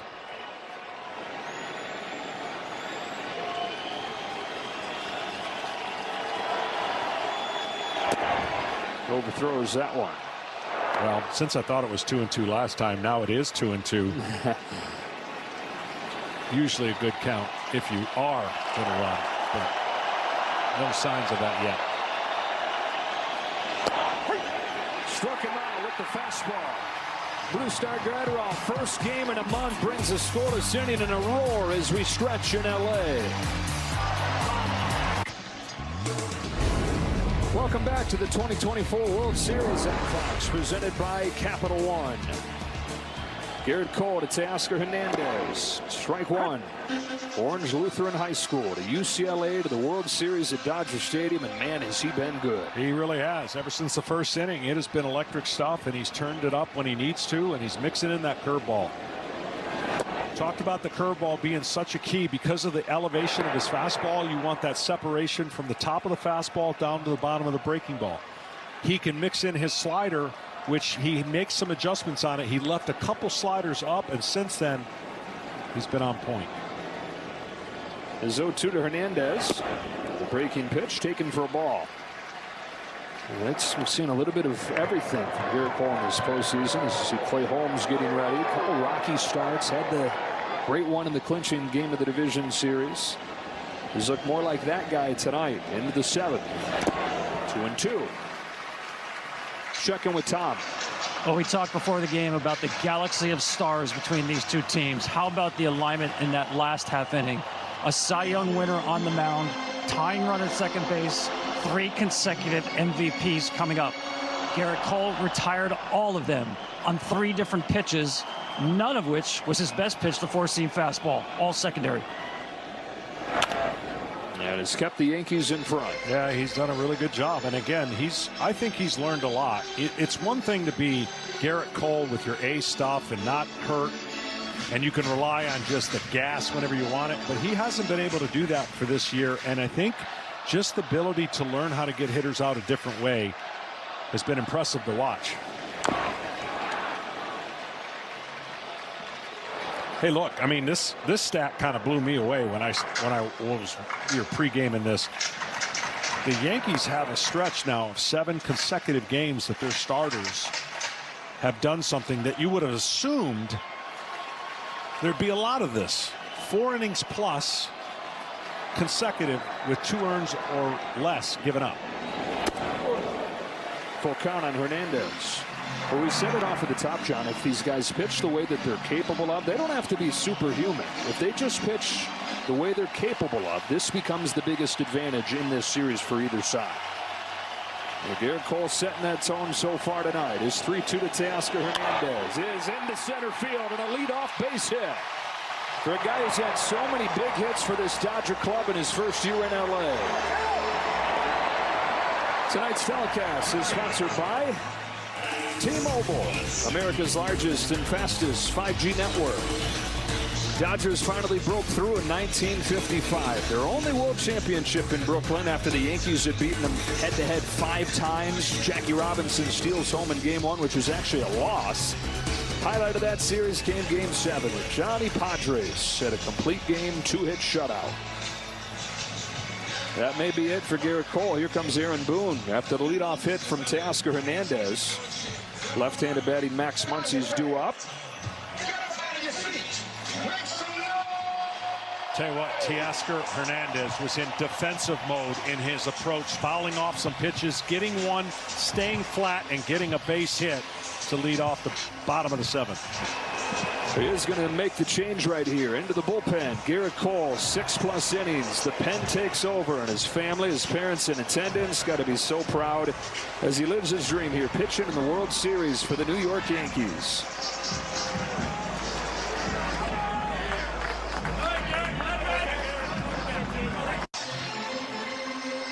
Now, one of the key things in this series, John, which version of Clay Holmes do the Yankees get? I'll tell you what, he is so nasty and can be so unhittable.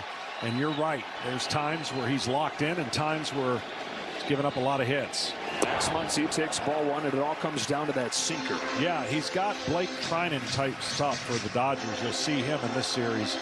That sinker that moves, the breaking ball, that's just all crazy break. Tyne run at first. Go ahead at the plate. It's a breaking pitch high. 2-0. Clay Holmes, a 2-time All-Star, is the closer of the Yankees. Lost that job as this year went on. Heavily used in this postseason and looked good early on, but I think he'd run out of steam by the end of that championship series. Perhaps the week break, a good time for him. 2-0. Almost hit him. Up to second goes Hernandez. In fact, it did hit Muncy. Tyne running the scoring position, and the go-ahead run is aboard as Holmes has not looked good through 3 pitches. I mean, that curveball is like it stuck to his hand, and the pitching coach is going to come out and recognize something right away. This breaking ball just got away from him. Almost, if you're the Dodgers, you wish it didn't hit him, and you got an advanced base, and Muncy's still at the plate, but still it's pressure. Yeah, and a quick word from Evan Williams Bourbon. Reach for a fan favorite, Evan Williams 1783 small batch. When bourbon's done right, people notice. Now you've got Kike Hernandez coming to the plate. Tripled and scored the Dodgers run in this game. Take a look at Fox Foresight, powered by Google Cloud. This one looks at the Dodgers, 64% chance to get a run to tie this game up. Around 500 this season in close games. They got the guy at the plate who has risen to the occasion time and again in this postseason. Below average hitter during the regular season in his career, a monster in October.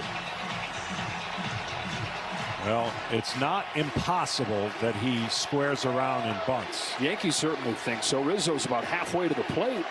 And the reason I say that, if a guy's struggling to throw strikes and you square around, it's a nightmare for the pitcher. because he sees the barrel of the bat over the plate. And as a bunter, you can recognize strikes easier that way than if you're in your full stance. So it'll be interesting to see what Dave Roberts asks Kike Hernandez to do right here. I mean, Rizzo's about to come into this screen right here. He's so close. He still lays it down, and it's perfect. Wells to first in time. Anthony Rizzo is like 30 feet from home, and Hernandez deadens it along third to advance the runners to second and third. Well, a great scenario here for another guy that has shown you he can put the ball in play and drive in a run. Perfect bunt. And a good play by the Yankees to defend it. Now, what year is this, John? We got starting pitchers going into the seventh. We got sacrifice bunts getting dropped down. Tie and run 90 feet away. Middle infield back. Will Smith pops it up on the infield, and Anthony Volpe will put it away. 2 gone. Huge out for Clay Holmes. Huge out, and that shows you how much his sinker moves. That ball was going to be squared up by Smith, but the late movement gets that perception where he thinks the ball's going to be and just eats him alive. Gets inside of the barrel on the handle, and temporarily a gigantic out for Clay Holmes. And now he'll face Gavin Lux. So Smith, who was able to get the job done with the sacrifice fly in the 5th inning, unable to do it here. Looks like that may actually be it for Holmes. Aaron Boone's coming out of that dugout. Tommy Canley. Gavin Lux is due next. It's righty-lefty, but with his changeup, they like him in that matchup. Yankees 2, Dodgers 1. Tying run 90 feet away. Go-ahead run in scoring position. Back in a moment. Every seat full. They had the Dodger watch party in the Dome at Cosm in Inglewood near SoFi Stadium. A shared reality experience. And what a game they're getting treated to. It's 2-1 New York. Dodgers have Hernandez at third. They've got Muncy at second, and Gavin Lux coming up against the changeup expert, Tommy Canley. Well, you just wonder if he's ever going to divert and throw a fastball. He would have everybody fooled because he's thrown over 40 changeups in a row. And so Gavin Lux knows that information. It comes down to execution. It comes down to high adrenaline, but a low heartbeat if you're going to get out of this situation for Tommy Canley. Bottom of the 7th inning, 2 away. Lux taps the first one foul. He throws a power changeup, and that's all he's thrown the last few outings. How can he get away with that? Well, nobody makes an adjustment and changes, so you're basically in your same stance every single time. Nobody moves up in the box to take away the depth of that changeup, and it's working. Here's his 0-1. Lux grounds one gently to second. Torres has it over to first in time. The Dodgers again waste an opportunity. Had the leadoff man in scoring position and do not score. 2-1 New York after 7. This time of year, the gear means more. The logo has a season of grit stitched in. The hat brims go low. The jerseys blaze with postseason pride. It's postseason season. This is what players and fans wear to win. Visit MLBshop.com for your favorite team gear and today's special offer. Well, the Dodgers and the Yankees, game 1 of this World Series. Dodgers struck first with a sacrifice fly in the 5th inning, but then Giancarlo Stanton, after 4 home runs in the championship series, a 2-run home run in support of Garrett Cole, who has left this game with a 2-1 lead. Alex Vesia for the top of the 8th. I honestly think, I know fans of each team don't want to see these kind of games every single day because it's heart-wrenching, but this is what you're going to see. These two teams are so even. It comes down to executing. Ball and a strike on Chisholm. And so far, the Dodgers have had the opportunities to execute, and what they did so well in the previous series, got to give the credit a little bit to the Yankees bullpen and Garrett Cole for preventing runs from scoring with runners in scoring position. Well, the Dodgers' first 2 rounds hit about 300 with runners in scoring position. 0 for 6 tonight. And 0 for 5 the last 2 innings. Yeah. Vesia, who is a key part of the Division Series roster, wasn't on the Championship Series roster because of an injury. One of the best relievers in the National League the last couple of years. Comes home to Chisholm with a 1-2 pitch. Yeah, so tough on lefties. He's falling towards third base, but his stuff is just so tough to pick up for left-handed batters.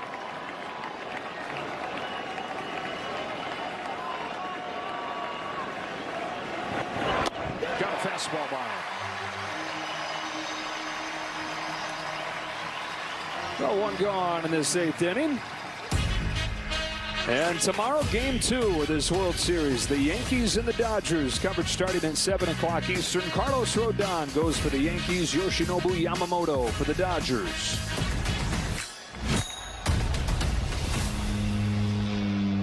Yamamoto's best start of his rookie year came at Yankee Stadium back in June.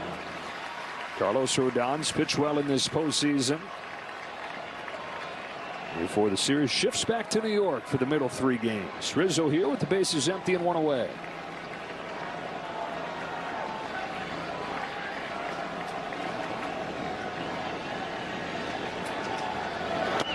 You know, they did a tribute to Fernando Venezuela, and what I got a chance to see him up close. He was one of the most unique pitchers, beloved.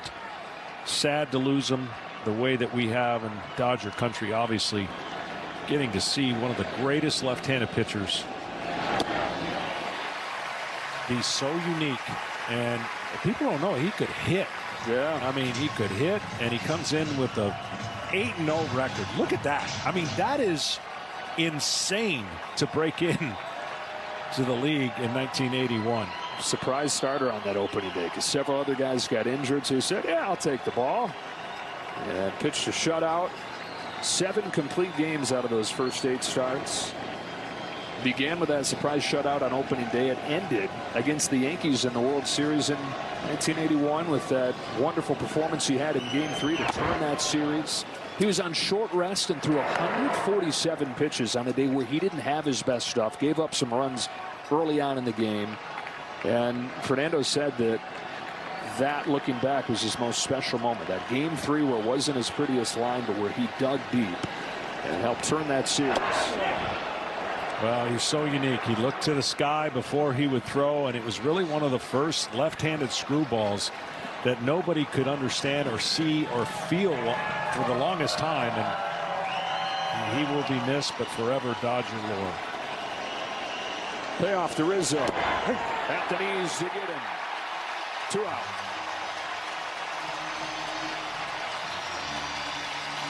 Earlier today, as part of the Fall Classic Legacy Initiative, MLB and the Dodgers hosted a special event at Clifford Elementary School where funds will go towards renovating an outdoor reading space. You can go to MLBtogether.com to learn more. 2 up, 2 down in this 8th inning. Anthony Volpe, the hitter. The Dodgers in the bottom of the 8th, 9-1-2 coming up. Edman, Ohtani, and Betts. There's nobody warming in that Yankees bullpen, so it looks like it will be Canely for that group.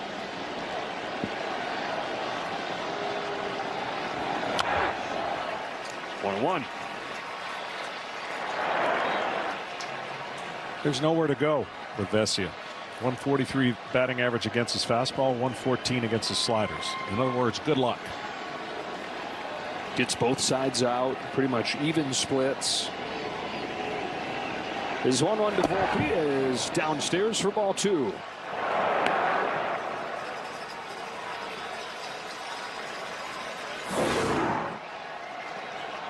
Just missed below the zone.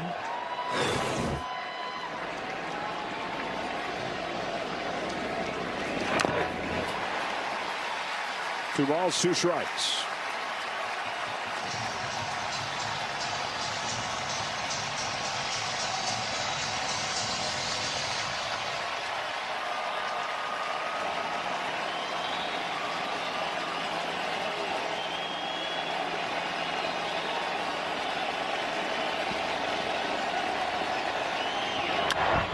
In the air to center field. Hernandez twists around. He gets there. And Alex Vesia's got a 1-2-3-8.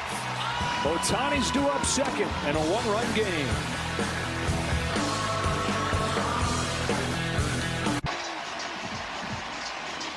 For what the players are wearing on field during the World Series, check out the largest selection of authentic jerseys, caps, hoodies, t-shirts, and more at MLBshop.com for your favorite team gear. 9-1-2 for the Dodgers here. Tommy Edman will bat right-handed. Switch hitter chooses to go righty-righty. Doing his best to take away that changeup from Canely. Yeah, as a left-hander, the changeup fades away. As a right-hander, that changeup's going to come into him. So we got to look at one of them. You just wonder if he's going to sit on one, because that's all we've seen. Ohtani on deck. Dodgers down a run in the 8th. Edman chops it foul, and it's 0-2.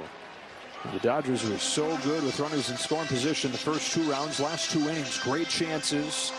Had a leadoff double from Edman in the 6th inning, and the MVPs at the top all down in order.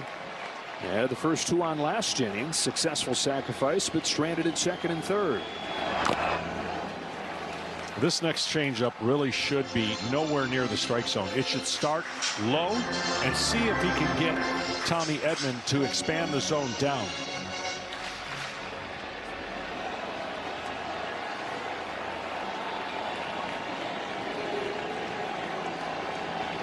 Tommy Edman leads off the 8th for the Dodgers.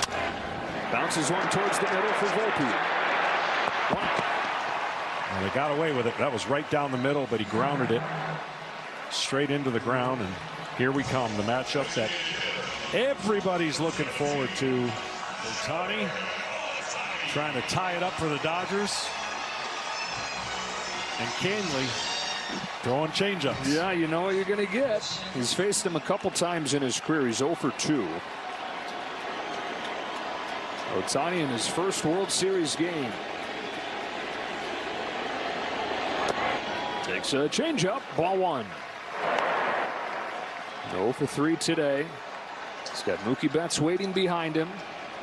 The Dodgers' years have fallen short. Ohtani, a whole career of missing out on the postseason. Lifts this ball to right center field. Soto on the run to the track. It's off the top of the wall. Ohtani's headed for second. Soto's throw not in time. The ball gets away. Ohtani takes third.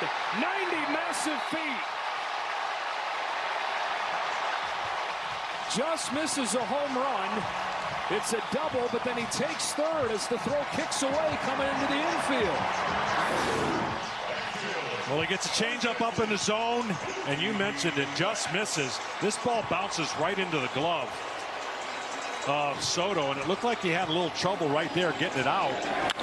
But this was hit so hard that Soto didn't have a chance to get back there and get it, and then had a little trouble in the transfer, and then the ball short hops Torres, and a heady Ohtani goes to third. And so for the 3rd time in as many innings, 3 consecutive innings here, the Dodgers have had a runner at third, less than 2 outs. Mookie Betts will come to the plate against a new pitcher for the Yankees. Aaron Boone out there to take it from Tommy Canely. And he's going to his closer. Here comes Luke Weaver. Game 1 of the World Series, a thriller. Shohei Ohtani this close to tying this game. A bullet of a double off of the wall. Advances to third as the throw kicks away. And just outside of Tokyo, 11:43 Saturday morning, they are watching. Mookie Betts takes strike 1 from Luke Weaver. Tough situation here, to state the obvious, but Luke Weaver is going to try to create an inning without giving up that run. But what you don't want to do is you don't want to create an inning that ends up giving up multiple runs. Even if Ohtani scores, the game is tied. Infield pulled in. Weaver fires. 1 ball, 1 strike. Late season makeover this bullpen. Weaver goes into the closer's role and has been awesome.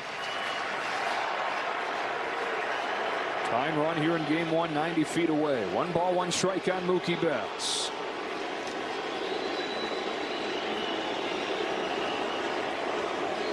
Betts pops it foul.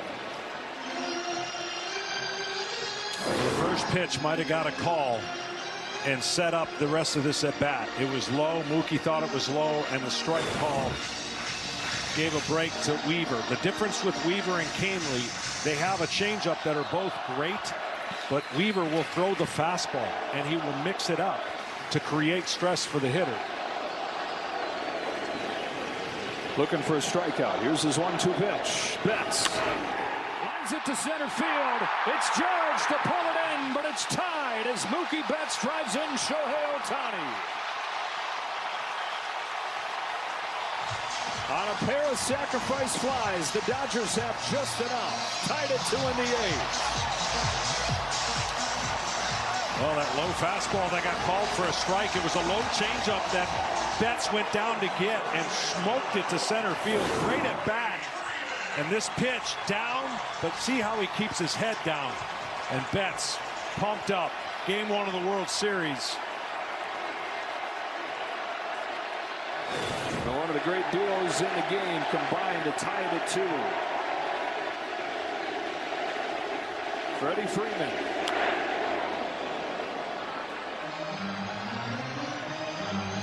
What a game this has been. All those opportunities the Dodgers had wasted, they did not waste that one. The speed of Ohtani, the power, and putting the ball in play to the right part of the field for Mookie Betts. Now Freddie Freeman, who has tripled in this game, flies it to center field. Judge has it spotted. The call, the catch, and 8 innings in the books in game 1. The Yankees and the Dodgers are tied at 2.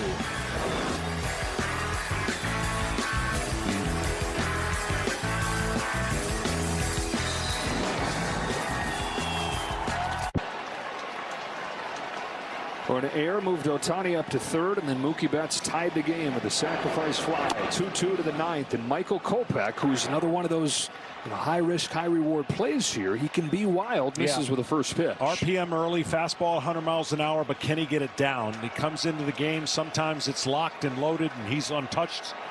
But then there's times where the command and the fastball doesn't go exactly where he's intended. Then something locks in with a man on or two, and then he gets right back in the strike zone. The regular season, postseason combined after coming over from the White Sox. 5-0 with a 1.23 ERA. Part of a huge deadline day. Brought him Tommy Edman. Brought him today's starting pitcher Jack Flaherty. It's Austin Wells leading off this 9th inning for the Yankees. Bounces one to second for Gavin Lux. One gone in the 9th. And we look back at Ohtani's double, which added an extra 90 feet here with the ear on Torres. Yeah, so the only argument you can make is maybe Rizzo could have been in the middle of the field. The pitcher's over at third base backing up a possible triple. Now the ball's in no man's land, and Ohtani is able to pick it up at the right time. This short hop, maybe you get in front of it, but not getting that ball blocked ultimately allowed Ohtani to get to 3rd. So, John, you've got a mistake right there on the middle infielder for the Yankees. Cost New York a run. 3 innings ago, Tommy Edman, a diving stop on a ball he had no business getting to save a run. The defense, the invisible hand, the difference in this game at this point. Well, and this, because you're so tightly contested between two teams, those are going to be the little things that people forget could cost you or win you a World Series. Alex Verdugo, 2-1. The 1-2-3 inning here would be extra nice for Michael Kopech. You avoid facing Soto and Judge this inning, and you have a chance to not have to face him until tomorrow if you can get a run in the bottom of the 9th. Teoscar Hernandez, Max Muncy, Kike Hernandez, Dua. Here's a half swing and a roller left side. Muncy's got it 2 away.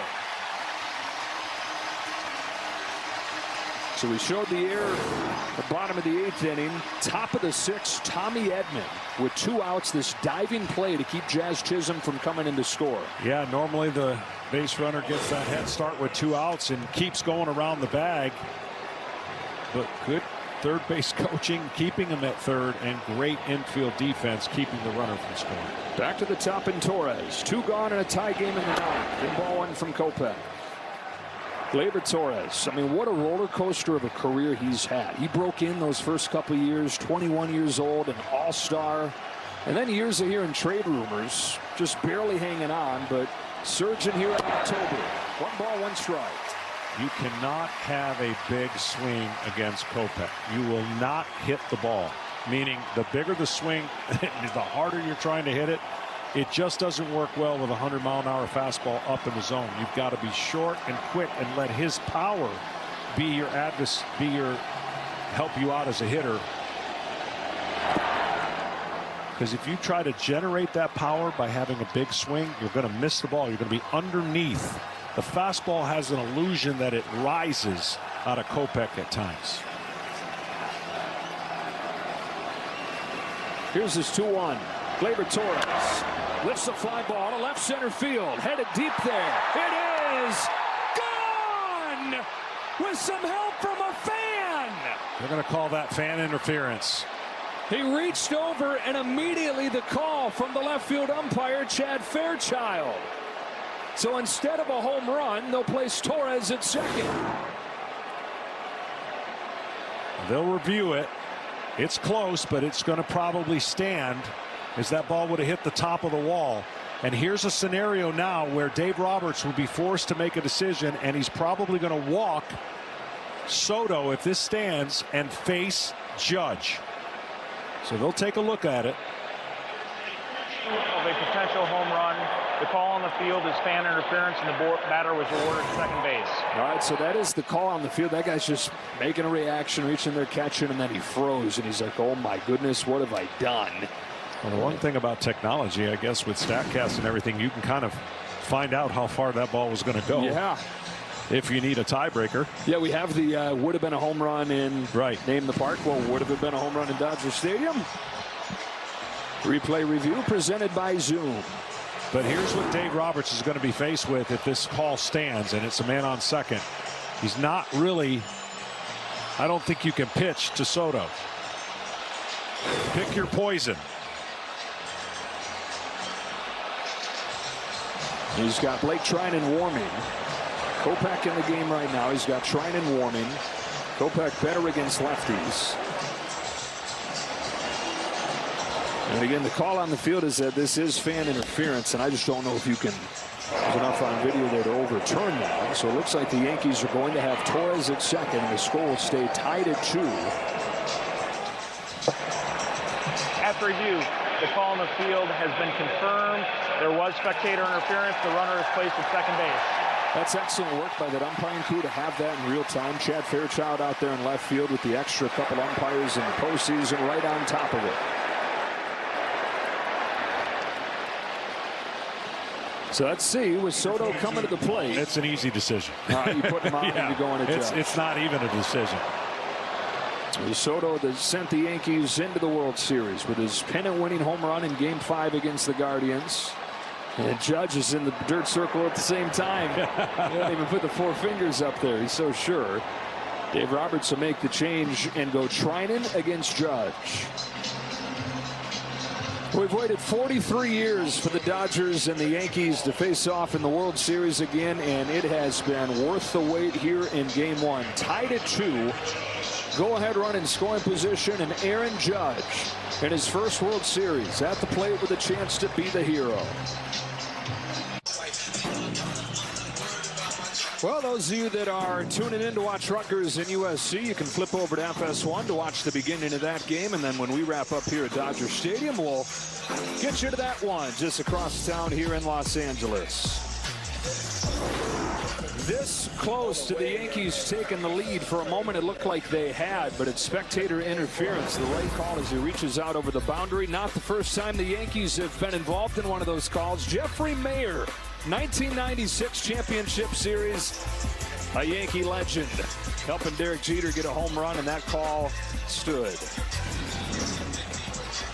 Pinch runners into the game. This is Jason Dominguez representing the go-ahead run. Pinch running for Gleyber Torres. They've put Soto on, and John, they're choosing Blake Trinan against Aaron Judge. Well, the big thing is it's only happened 3 times all year where they have walked Soto. Think about that. That is incredible. And with Stanton behind Judge, a lot more safety.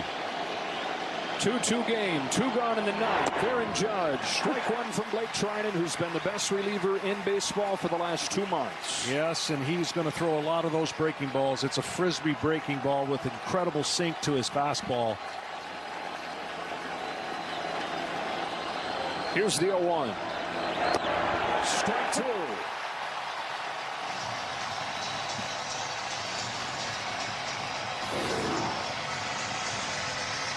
Starts at the right-handed hitter and breaks so much you can't believe it.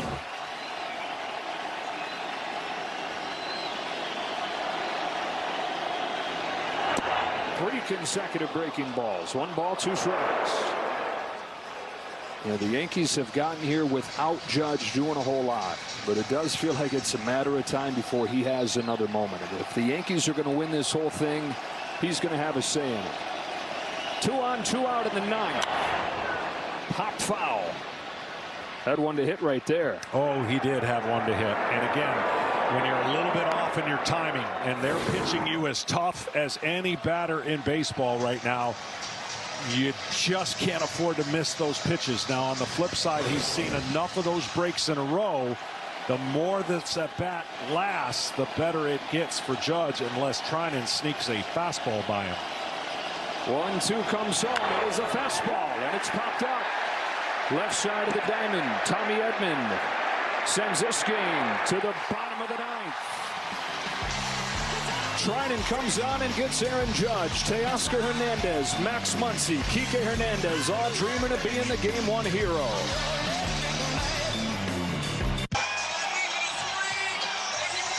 Well, for the moment he signed a 1-year contract with the Dodgers, Teoscar Hernandez has been talking about dreaming of playing in the big games. 9 years in the major leagues, just 4 postseason games. Those were all wild card losses in Toronto. And he's really made the regular season look like a dress rehearsal for these big moments. Big swing after big swing for the Dodgers, including against the Yankees back in June when he had 3 home runs and drove in 9 in 3 games. Enter for a chance to win the ultimate baseball moment in 2025. You could watch your team in action when they play in New York next season with an incredible VIP experience. MLB.com/moments. Could one of those moments be coming right here? Oswaldo Cabrera into the game at second, so you can put him in the leadoff spot in the Yankees order where Gleyber Torres was. So here we go. Fasten those seatbelts to the bottom of the 9th. Luke Weaver against Teoscar Hernandez. Muncy and Kike Hernandez to follow. 1 ball, no strikes. You got 2 different fastballs. You want to favor the 4-seamer over the 2-seamer. He stays on that pitch really well, the 2-seamer, and he handles the changeup against right-handers, which is pretty rare for right-handed hitters. 1 ball, 1 strike now. Hernandez 1 for 3 in this game. Dodgers got a run in the 5th and a run in the 8th, both on sacrifice flies. Led the National League in home runs this season. 33 of them from this guy. On a 1-1 pitch. Hernandez takes ball 2. That man there, Max Muncy, has a walk-off home run in the World Series in his career. Ended the longest World Series game ever. 18 innings back in 2018 against Boston.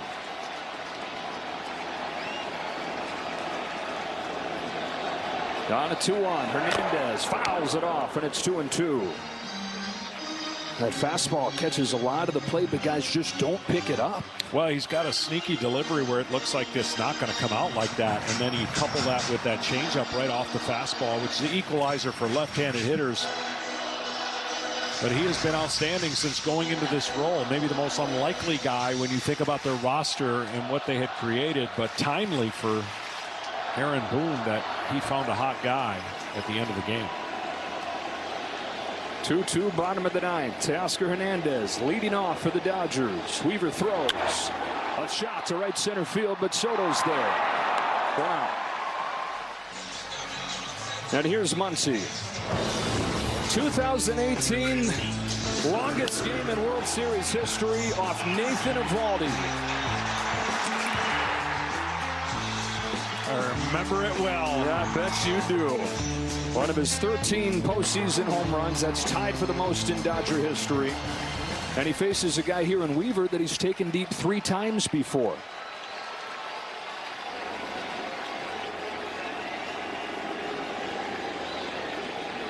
First pitch, Muncy takes a strike. Dodgers won it all in 2020. Looking for their first World Series win in a full season since 1988, where in Game 1, Kurt Gibson launched a walk-off home run. The walk-off home run. The 0-1 pitch. Outside, 1 ball, 1 strike. Only at bat of the series. Was a good one. on 2 bad legs. He hobbled up there off Eckersley. Muncy against Weaver is ahead 2-1.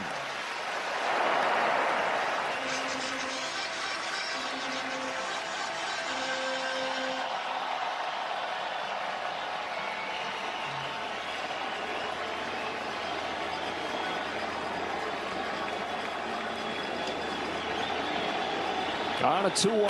Muncy looks at ball 3 taken off. Kike Hernandez due next.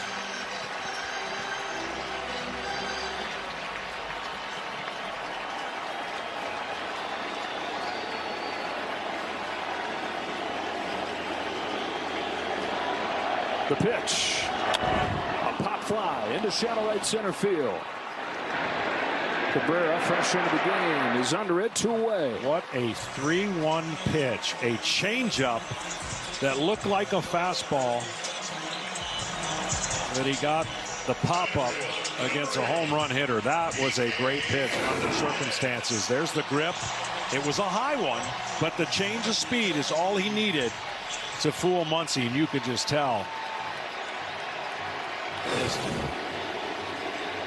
2 up and 2 down for Weaver in this 9th, and it's Kike Hernandez. First pitch, very high. The key to the postseason, we see it transform guys in both directions. And for Kike Hernandez, a home run in both series so far, 15 postseason home runs in his career.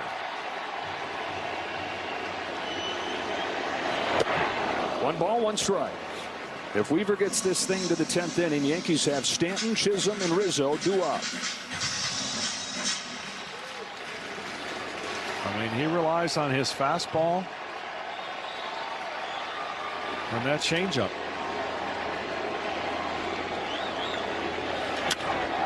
A crackbat flare, shallow left field. Verdugo coming on with a diving grab.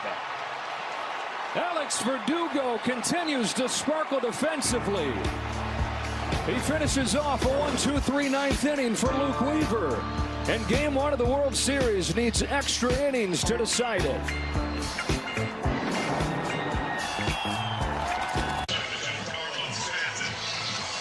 So for the 3rd consecutive season, game 1 of the World Series goes into extra innings. For the Yankees, the offense in this game has come from the guy that'll lead off the 10th in Giancarlo Stanton with a majestic home run back in the 6th.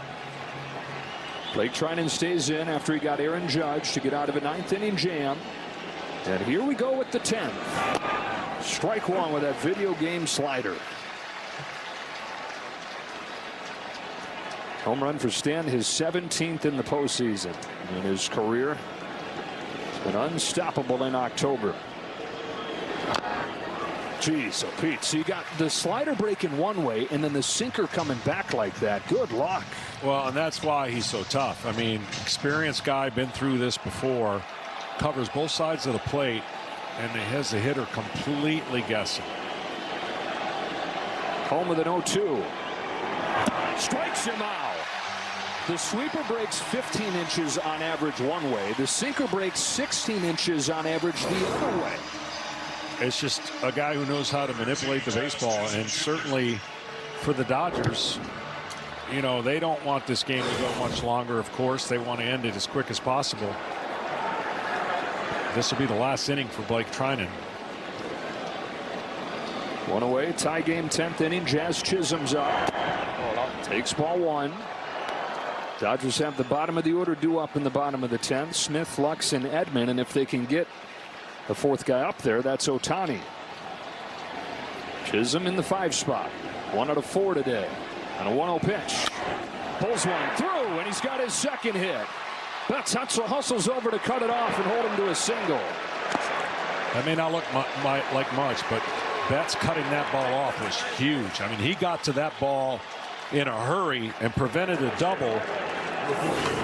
And here's the issue now for Blake Trinan, trying to hold a guy who can run, because getting on second base would be huge for the Yankees. Anthony Rizzo at the plate.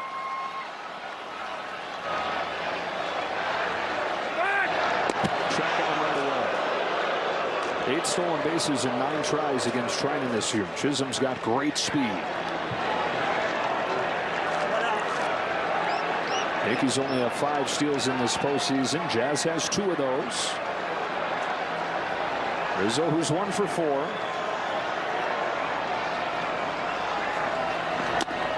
Takes upstairs. You haven't followed baseball all year. Pitchers can only throw over twice. And if they throw over the 3rd time, they have to get the runner out. In other words, they got to pick him off. Otherwise, he goes to second, considered a balk with the new rules. There he goes. Throw down from Smith is not in time, and Jazz Chisholm is stolen second. Go ahead run into scoring position for the Yanks. And now the pressure will be on the middle infielders to keep Jazz close to second. Stealing third's not out of the question either. And that responsibility will go to Edman. Anthony Rizzo on a 2-0. Takes ball 3. After Rizzo, it's Volpe.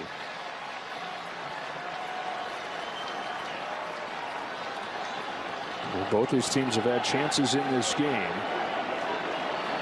They're going to put Rizzo on intentionally here. And so first and second, looks like it's going to be Jake Cousins for the bottom of the 10th for the Yankees. Smith, Lex, and Edman Dua. Mark Pryor for a visit here, Johnny. Yeah, it's a good visit.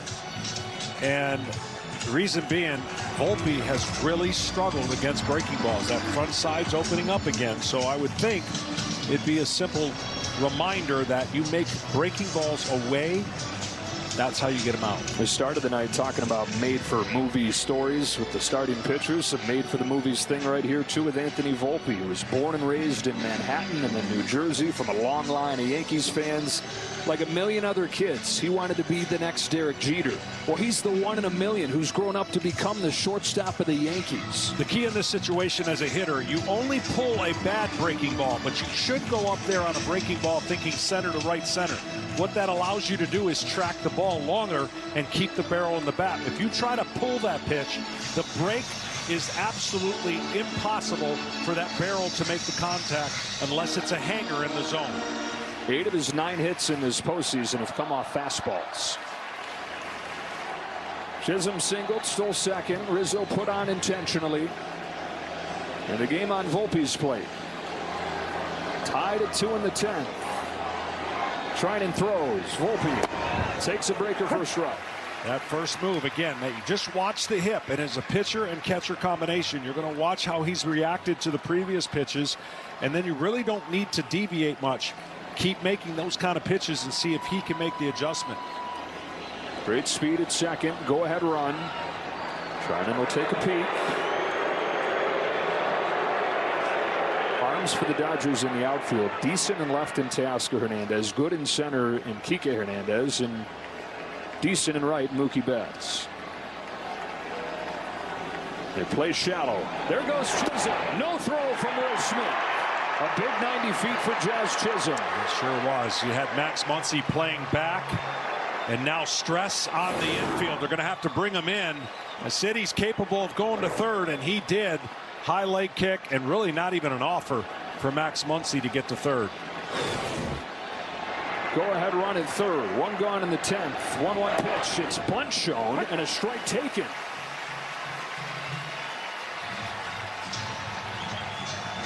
So 1 and 2 on Volpe. You can still do it with 2 strikes. If you foul off a bunt, it's just a strikeout.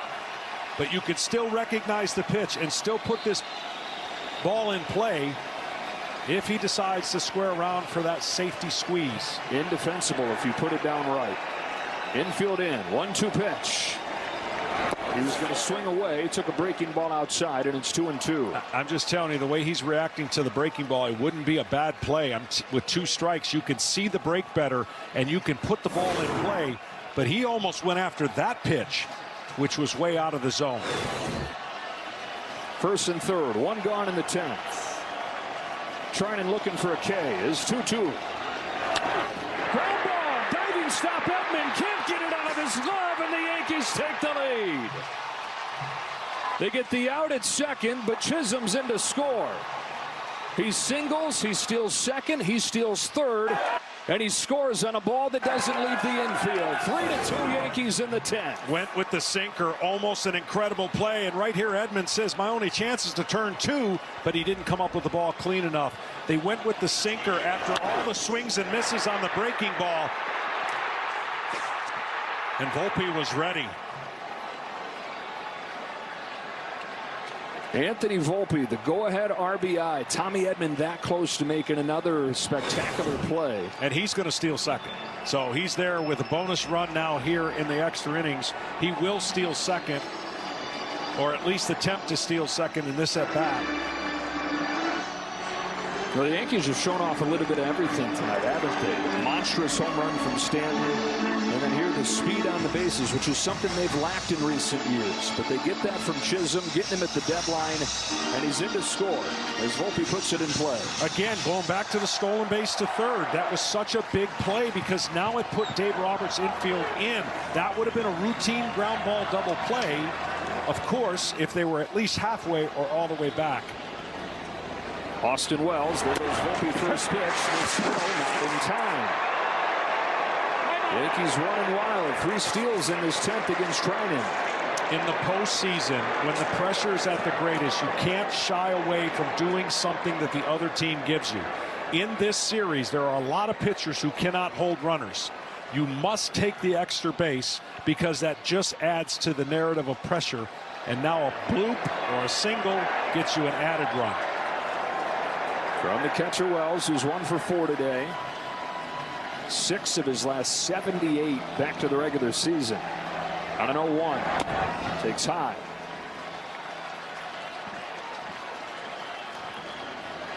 So the Yankees get a run against Blake Trinan, who had given up just 1 run the last 2 months.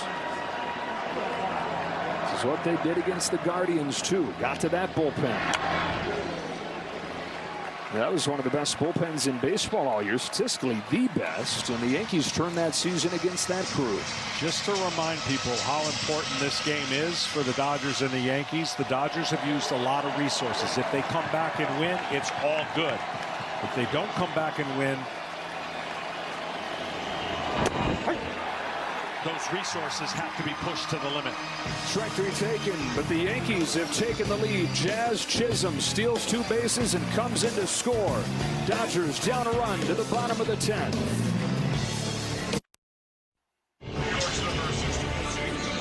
Jazz Chisholm, his second hit here in Game 1 of the World Series, but then what he does on the bases, the difference. He steals second, he steals third, and he's in position to come in and score the go-ahead run as Anthony Volpe puts a 2-strike pitch in play against Blake Trinan. 3-2 Yankees to the bottom of the 10th, and Jake Cousins on, buckling the knees of Will Smith. Well, you know what Cousins knows. He knows who's batting 4th. You don't want anybody get on base and have the game-winning run in Ohtani come to the plate. Cousins has 1 career save. 1 ball, 1 strike on Smith.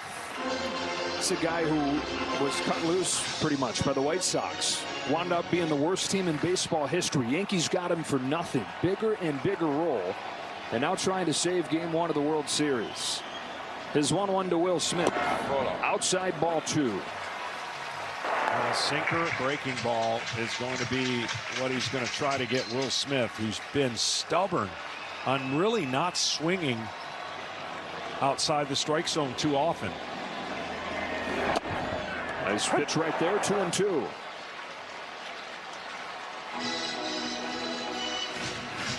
Smith 0 for 2 today. Sacrifice fly back in the 5th.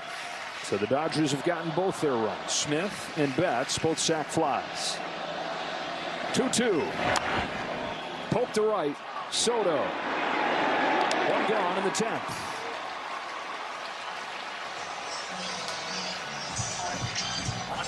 Then up comes Gavin Lux. Lux is 0 for 3 today.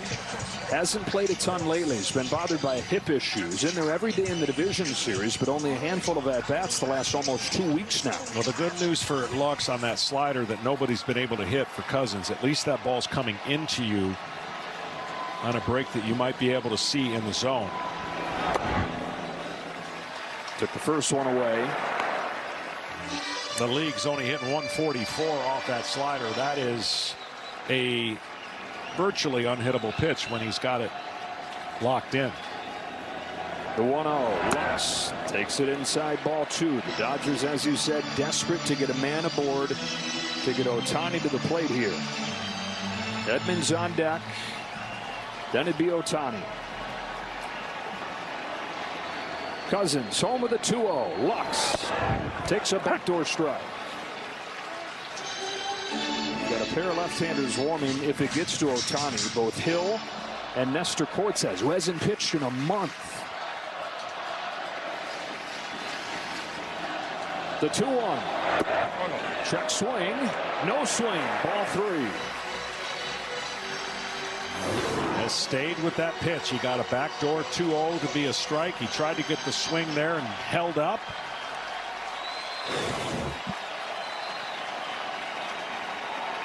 On a 3-1. Lux takes ball 4. And now the Dodgers will take just about any outcome other than a double play. Tommy Edman comes up.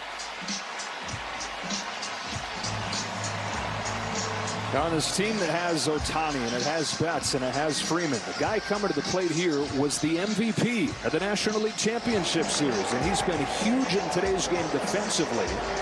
He's also got a double. You see Hill and Cortes both ready to go for Ohtani. And Tommy Edman picked up at the deadline. What a player he's been for these Dodgers. Do you consider bunting just to make sure you don't ground into a double play? No, because then they're just going to, I get it. In theory, you walk Ohtani and then you pitch to Mookie Betts. But in this situation right here, a walk was the one thing you didn't want to have by Cousins, because now it creates even Edman the winning run. He can hit a home run. We've already seen it. So you're at stress level that you don't want to be in a one-run game in extra innings, knowing who's on deck, but you got to take care of who's in the box right now. And as we were talking about with the Yankees in the top of this inning, always got to have your eyes on those base runners against relievers. Lux has good speed. First pitch. Wow, strike 1. Carlos Torres has been all over the place. Well, that side of the plate been a little more lenient. Tying run at first, winning run at the plate.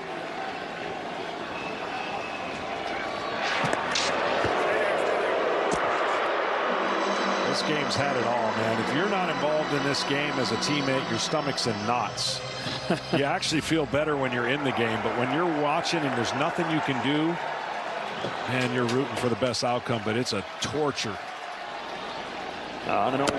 That is on the inside corner. So Edman is down 0-2 as Cousins gets a call on both sides. Well, now what that does is put a lot of stress on Edmonds on a breaking ball on either side of the plate, right? The best place to go right now is a down and in slider to force the action now that Edmonds seen both sides of the plate a strike call. So he really can do whatever he wants. You just don't want the breaking ball in the zone against Edman.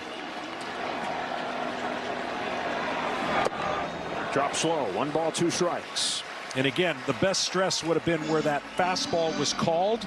If you imagine starting a breaking ball on that plane, it would have put Edmonds in a total panic, thinking and trying to recognize if it's a strike or not. Jay Cousins to Tommy Edman with a 1-2 and a ground ball right side under Oswaldo Cabrera. Lux stumbles as he rounds second and gets back to the bag. A base hit for Tommy Edman. Tying run in scoring position. Winning run aboard. And a once in forever player coming up. Well, this breaking ball was in the zone too long. Cabrera doesn't make the play. And luckily Lux, who fell down, was able to get back to the bag. This would have been a devastating out at second. So which one of those lefties does Aaron Boone choose to go to? He's got Hill and Cortes both ready for Ohtani. Who will it be? Nestor Cortes, who's not pitched in a month. How about this for a soft landing? Go in there and face Shohei Ohtani with the World Series Game 1 on the line. What theater here in Los Angeles?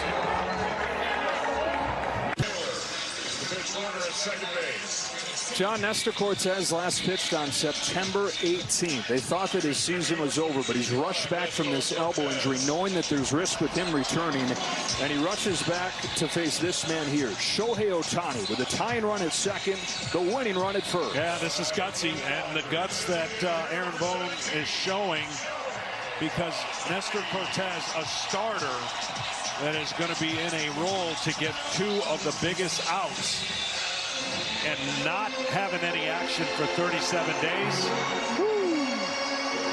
You got a pinch runner at second, Chris Taylor. Arms in the outfield really good, especially Verdugo on left. So here we go. What an opportunity this is for Shohei Ohtani and for baseball fans all over the world. His first trip to the postseason, his first trip to the World Series, and in the 10th inning of Game 1, he's got a chance to be the hero. Well, unless he hits a bullet at an infielder, it's almost impossible to double him up. So you got 2 chances to tie the game or take the lead if you figure Mookie Betts is definitely getting up in this inning. First one from Cortes is lifted to left field. Verdugo runs over and makes the grab. Did he hold on? He did. Alex Verdugo makes the grab. He goes out of play, so the runners will get 90 feet. But they get Ohtani on 1 pitch. This is an incredible catch, going full speed and making the catch. And then going out of play and throwing the ball from out of play. Alex Verdugo has made a couple plays. He had a diving catch to end the bottom of the 9th. And here he goes into the first row of seats to get Shohei Ohtani.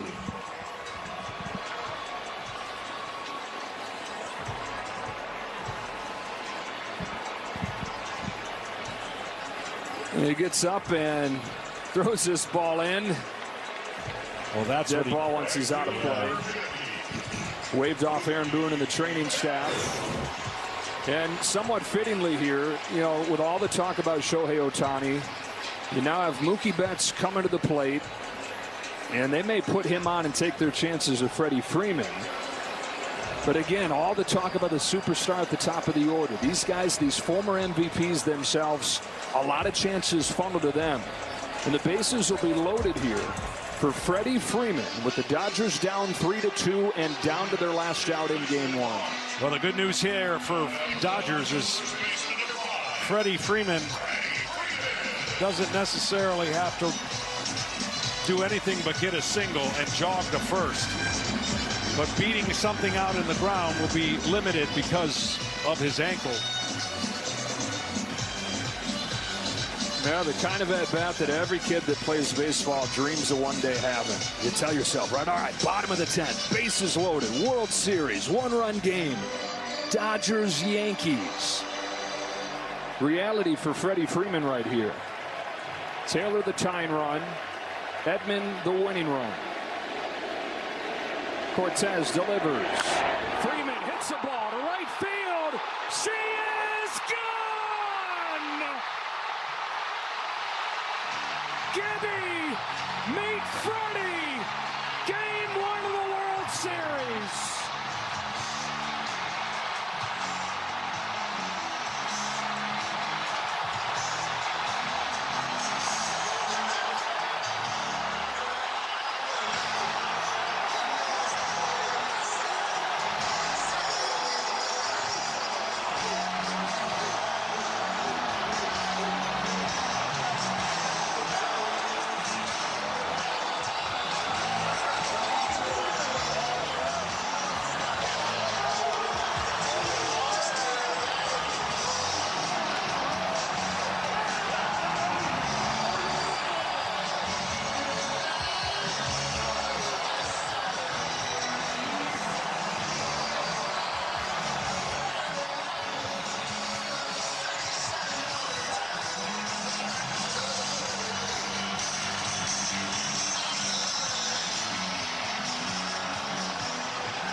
is on an October night 36 years ago. A hobbled Game 1 hero for the Dodgers. Freddie Freeman with a walk-off grand slam to win Game 1 of the World Series 6-3 over the Yankees. Unbelievable. Went up there looking for a pitch. He got it. There's just no way to describe. I mean, there's just no way to describe it. Would you say you don't believe what you just saw? Yeah. They retire Ohtani. They walk Betts. And Freddie Freeman, who hadn't had an extra base hit in a month before today, legged out a triple in his first at-bat. And he ends this game jumping on the first pitch and launching a no-doubt grand slam that they'll talk about for ages. Down to the field with Ken Rosenthal. Freddie, grand slam, walk-off in a World Series game. Yeah. Where does that moment rank for you? Oh, I don't know. Again, that's stuff you are 5 years old in the backyard right there. And that's a dream come true, but that's only one. We got 3 more. Going up to the plate against Cortez, what's on your mind? First pitch.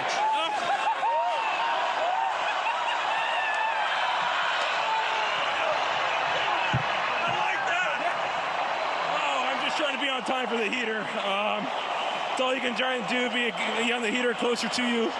Try and push, leave the cutter and slider away, and I was on time for the heater. Now, it was nice you didn't have to run hard. How was your ankle? You legged out a triple earlier in the game. Yeah, I actually felt pretty good. The last 6 days, we treated it really well. I've been feeling pretty good, so right when I ran out to give high fives to my teammates, I felt pretty good because that was the first time I ran all week. So ankle's good. You ran over to your dad after hitting that home run. Yeah. What did you say to him? I was just screaming in his face. I'm sorry, Dad. Yeah, he's been there since I was a little boy, throwing batting practice to me every day. So this isn't my moment. That's my dad's moment. It's been such a tough year for you, physically, off the field with your son. Freddie, how gratifying is it just to get this done for your team? Yeah, pretty gratifying. This ranks up there pretty high. It's pretty incredible. So it's been a long 3 months, but these fans here, when I came back that first game, they showed love. I'm just glad I was able to reciprocate tonight. Freddie, congratulations. Thank you very much. Thank you, Joe, back to you. All right, Kenny, and impossible not to think of this moment right here.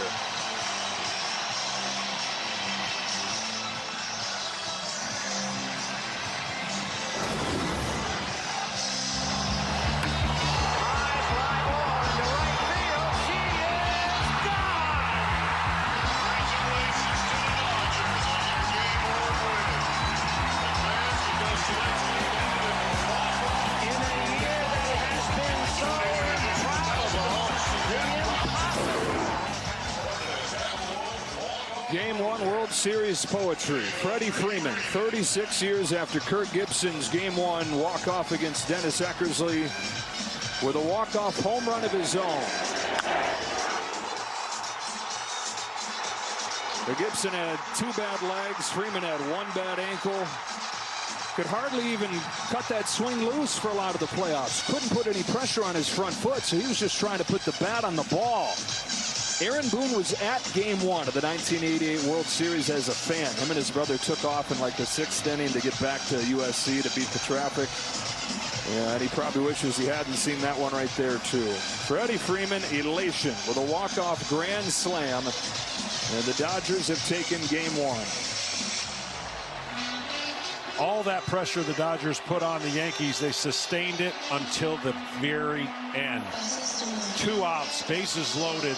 Only 2 pitches thrown by Cortez. 2. He got an out on the fly ball, and then unfortunately, he did not get an out on the grand slam. With tonight's game ending in a walk-off, Capital One will donate an additional $10 grand to the Jackie Robinson Foundation as part of the Capital One walk-off program. Today, Capital One has donated more than $1 million to support its programs and initiatives. What a game this was. It was a thriller right up until the end, no matter how it ended. Then you get the grand slam that we're going to talk about as this series goes on, as the years go on. Saw the guys getting ready. They know something about big swings this time of year. The post-game show comes up on the other side of the break. Dodgers 6, Yankees 3, and a Game 1 Classic.